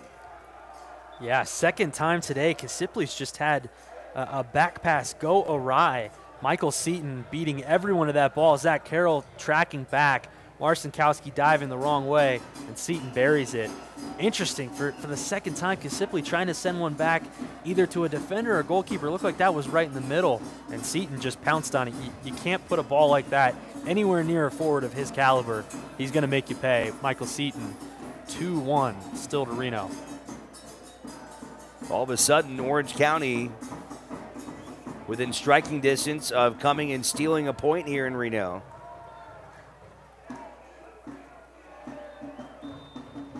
And that was a big difference, I think, for Reno last season, were matches where they let somebody around and they stole a point, whether it was for a draw or, more importantly, going from a win to a draw. And those add up over the course of a season and put Reno in from maybe being first, second, or third in the conference and instead sliding all the way to fifth. Yeah, I can remember a game late last season against Las Vegas Lights. I believe it finished up 3-3, and none other than Raul Mendiola scored the game-tying goal in the 90th. And Reno had a couple of chances to just put that match away, and every time it just seemed like one thing went wrong and the other team capitalized. It's not a great habit to get into. You'd like to see it cleaned up. Now, of course, Reno walks away with a 2-1 victory. We're not really talking about it. It means they did their job. But you'd like to see them clean some of that stuff up. That was just a bad giveaway in the middle of the pitch, something that could be easily avoided, and you're still looking at a 2-0 lead. You'd like to see a couple of those things cleaned up.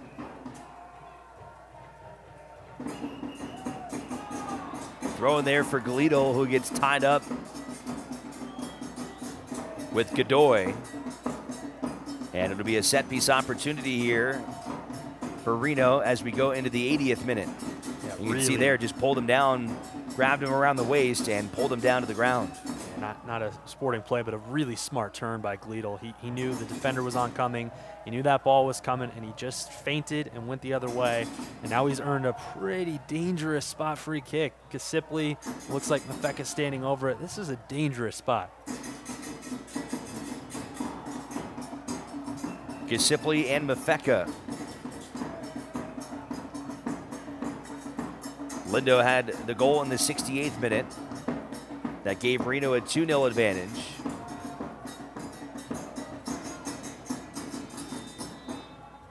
It'll be Kasipli. We were talking about Gleedle a few minutes ago, and it was interesting because at the beginning of the broadcast we talked about Raul Mendiola, and maybe he was the guy that was going to be kind of that Antoine Openo presence on this team. But watching this match, at least here in this match, Sam Gleedle, I think, has kind of filled that role of Openo, a guy that's been disruptive, that's gotten up and down the field very quickly, and really has done a really nice job at getting behind the defense. That was something that Openo always did. Another chance here for Seaton, and it's too wide for him. He had another man to his left, took the shot himself, and Reno will hold on to their 2-1 lead at this point. Yeah, Michael Seaton, he's just too dangerous to keep giving opportunities like this, too.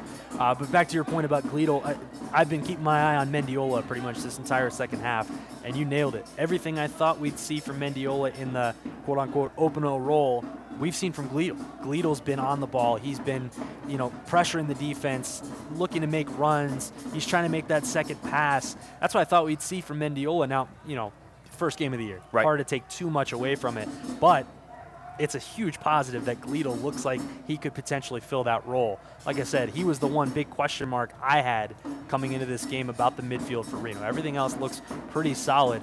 If you're going to get this from him, you're sitting pretty if you're Reno.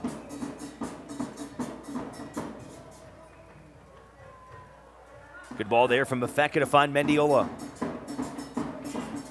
Trying to give it right back to Lindo, and it was stolen away. Not a bad try there. Mendiola trying to get it back and goes to his slide and takes out Adams. A whistle and a yellow coming out for Raul Mendiola. Yeah, taking out a bit of his frustration there. I don't think he's very pleased with his performance today. I think he expected a little bit more out of himself, just a bad giveaway.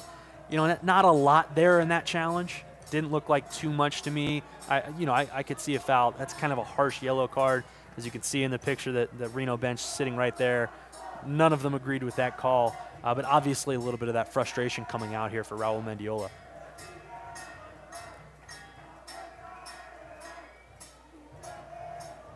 Here's Darwin Jones. Jones breaking through the Reno defense. Finding some space there. There's Connor Gordon, who also came off the bench, who was in the box there. Couldn't make anything of it, but a strong run there from Darwin Jones. Here's Jones again. Gleedle trying to get in front of him. Gleedle with a phenomenal takeaway there. Gets his foot on it and keeps it from going out of bounds.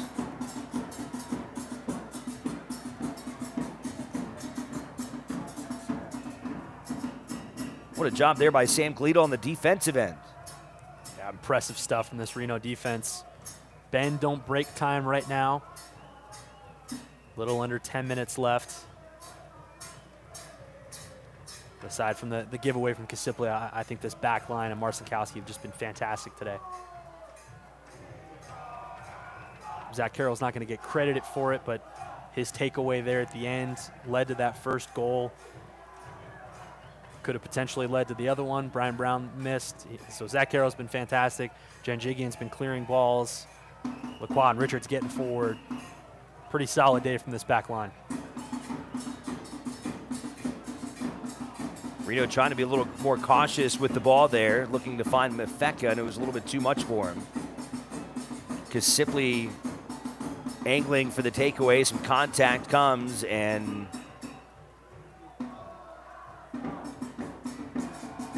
some frustration. You can see it from Kevin Alston.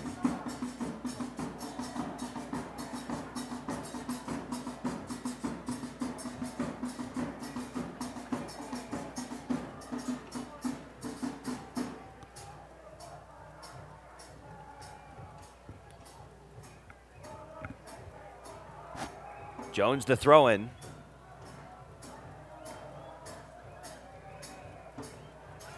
Another dangerous spot, and that one goes wide. But boy, Orange County is going to make this tough down the stretch.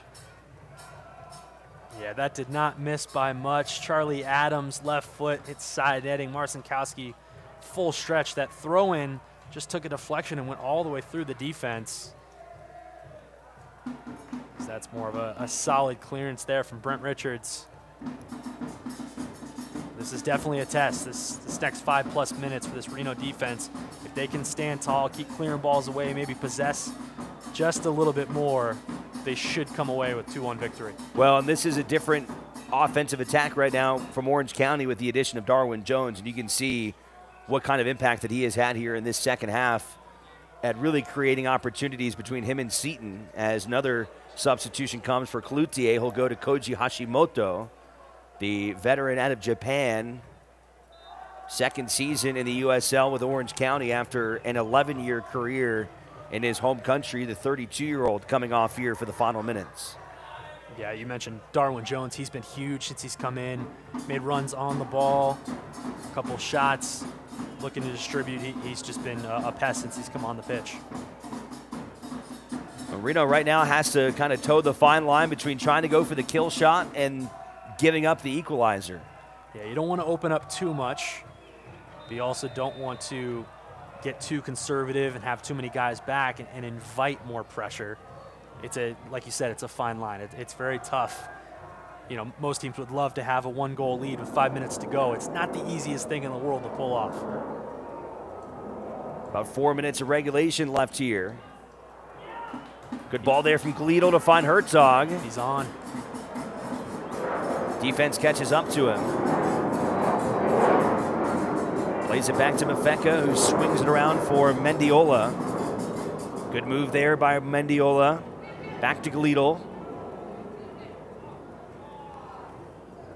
And poked away. Looked like it was last touched by Reno. Great link-up play there from Mendiola, sending that ball into Gleedle. Gleedle just, it looked like he didn't have the confidence to strike that, but you'd love to see a one-timer.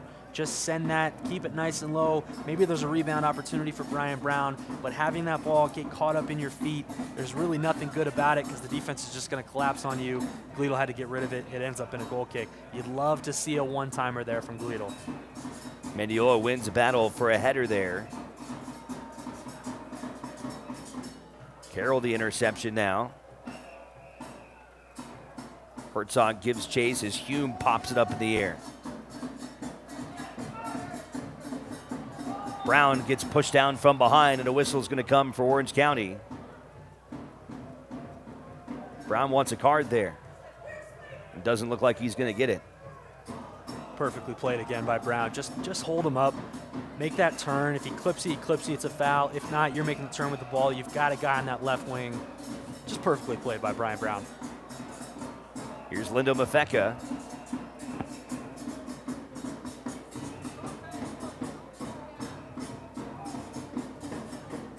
Reno's still in an attacking mode, but they're a little bit more cautious about their opportunities, making sure not to sacrifice possession at this point, as really they would like to try and hold on to the ball as much as possible here in the final minutes. And Zach Carroll is essentially staying in the pocket of Michael Seaton, not losing him at all, just in case of a counterattacking opportunity. Duke Lacroix keeps it from getting back towards midfield. Back to Gleadle. Gleadle trying to get around Jones there. He's able to find Lacroix. And Duke tries to take a right foot attack there and goes wide of the net. Lopez will get a chance to send his bodies forward.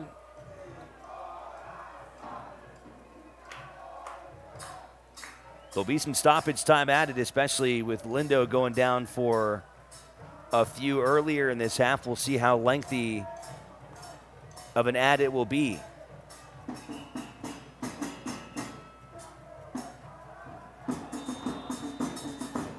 Bump there from Brown as he pushes Alston out. It'll be Alston to the throw, and you can see this has been a very chippy match between these two teams really from the start, and you've seen it spill over a couple times.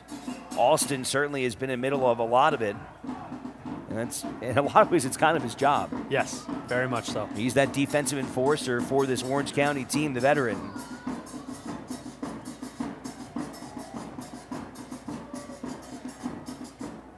Orange County now will send their entire team forward and let Lopez come out. Final 30 seconds here of regulation. Reno trying to hang on here on opening day. Morrison Cousy can't pull it down. And then he yanks down the offended player. It was Aidan Quinn who got behind him. He yanked him down.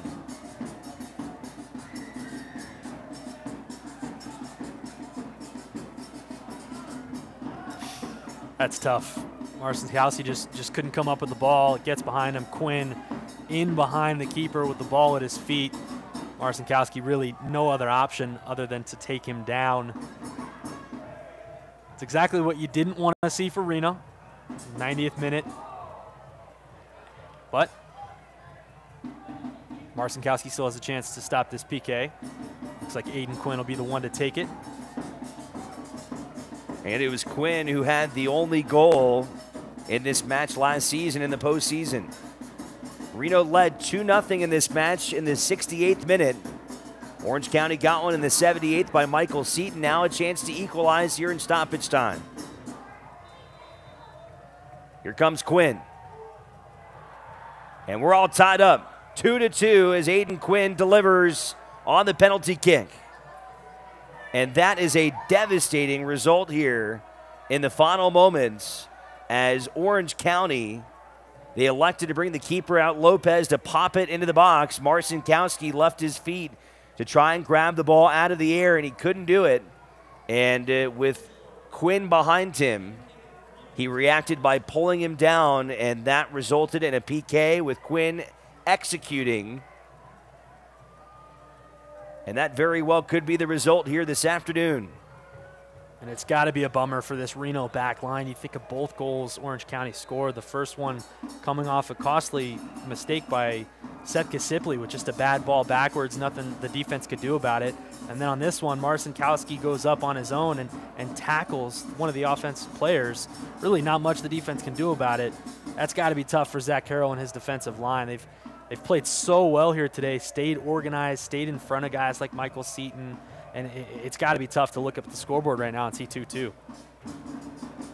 Maybe about a minute of stoppage time left. They added 3. Orange County was pleased to come in here the way that they matched out of here to get a point, and they may be able to come away with that result after going down 2-0, and that would be a really impressive comeback by Braden Cloutier's club. Yeah, it wasn't a fluke. They were the #1 team in the West last year. This is a really talented squad. Obviously, they show a hell of a level of resilience here today. Fight back, being down 2-0. Reno really dominating the first half, just not getting the chances. Then finally going up 2-0 and OC fighting back. This isn't the craziest result, but it's not exactly what you'd like to see from Reno, especially when they were up 2-0. Maybe a chance here. Mafeka leads away, finds Mendiola. Off balance, he was trying to feed it to Richards.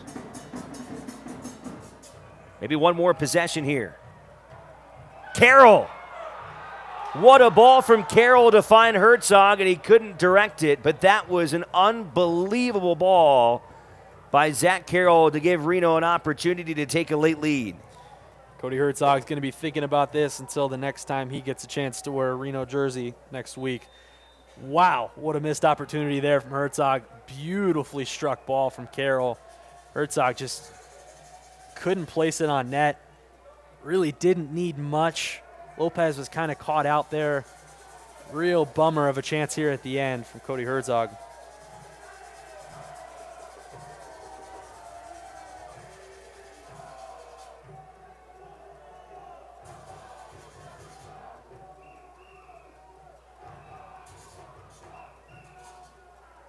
Morrison Cousy, dangerous spot there again as they've let play go on now. A 4th minute of stoppage time.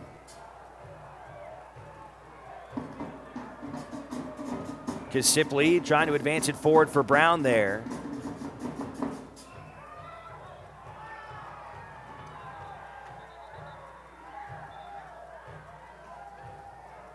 Not sure anyone wants to see this one end here today.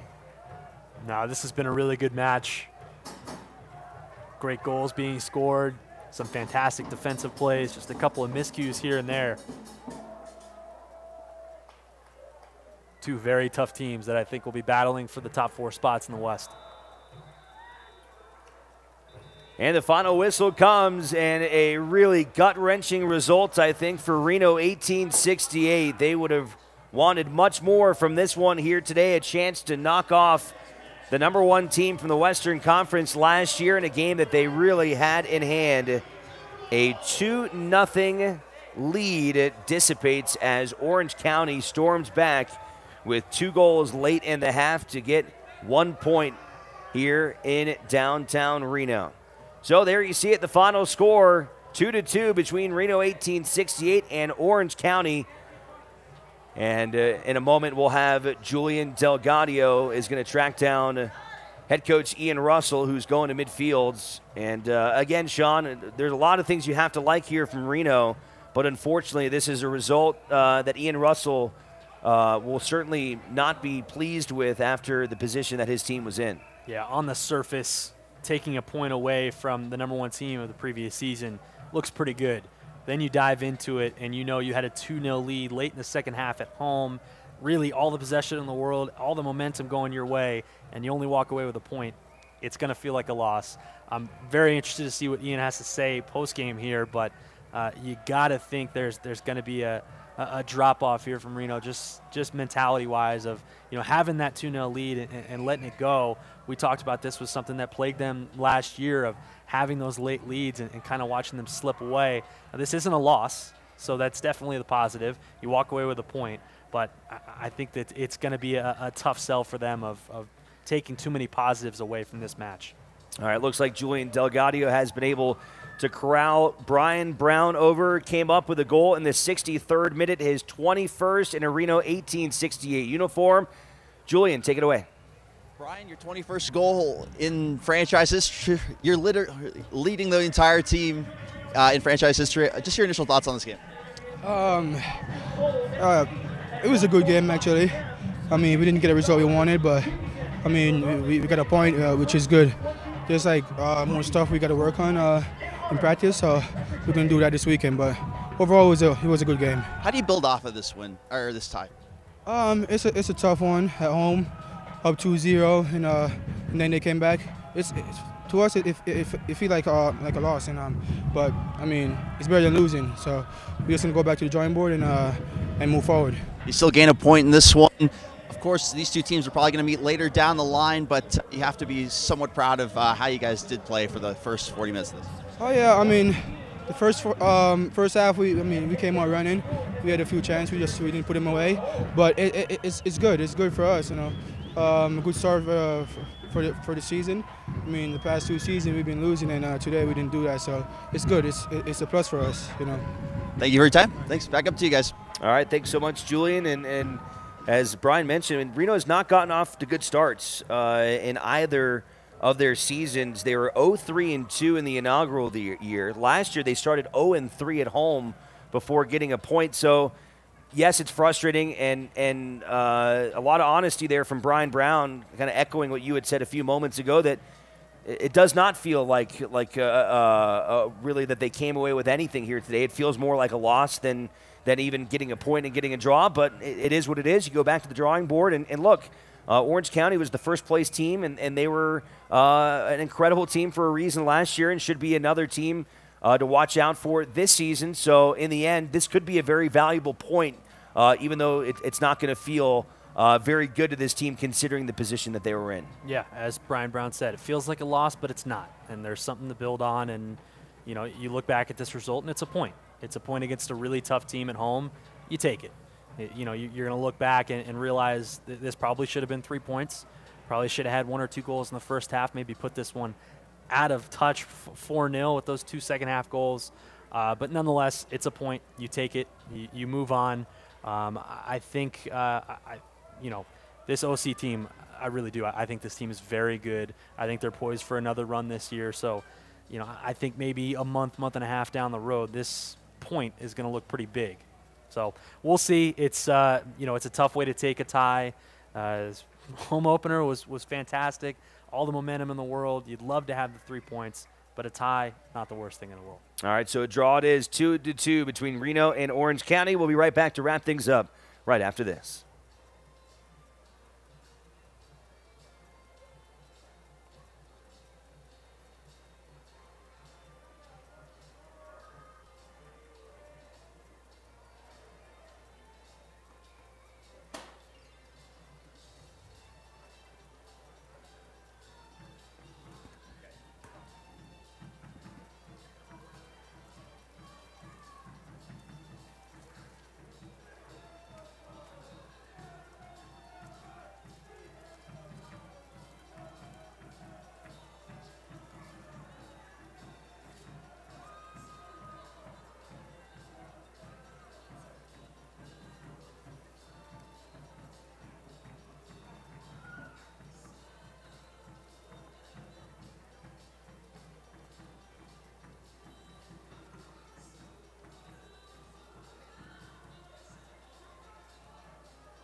Back here inside Greater Nevada Field with Sean Steimel. I'm Alex Margulies. A 2-2 finish here in the opener of the USL Championship season as Reno 1868 fights to a draw with Orange County. All right, Sean, great to have you up here today. And again, to the fans watching here on this broadcast this afternoon, Sean will take the reins of the play-by-play for next week's match.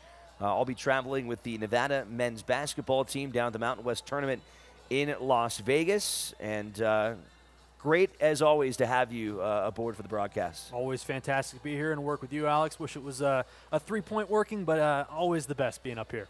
So Reno 1868, they will continue with their next match and will take on Austin on the 16th of March. It'll be once again a 2 p.m.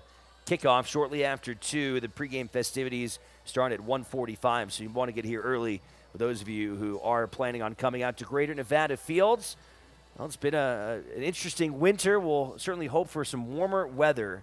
I think certainly in store here soon after one of the snowiest winters on record here in northern Nevada. That's going to wrap up our broadcast here this afternoon. I want to thank our entire production team for all their hard work in this one here today. Sean Steimel coming up from Sacramento and filling in for Colin Tabor. I'm Alex Margulies saying so long from downtown Reno. Our final score, Reno 2 and Orange County 2. We'll see you next time. This copyrighted telecast of the United Soccer League Championship cannot be retransmitted, rebroadcast, or reproduced without the expressed written consent of the United Soccer League Championship.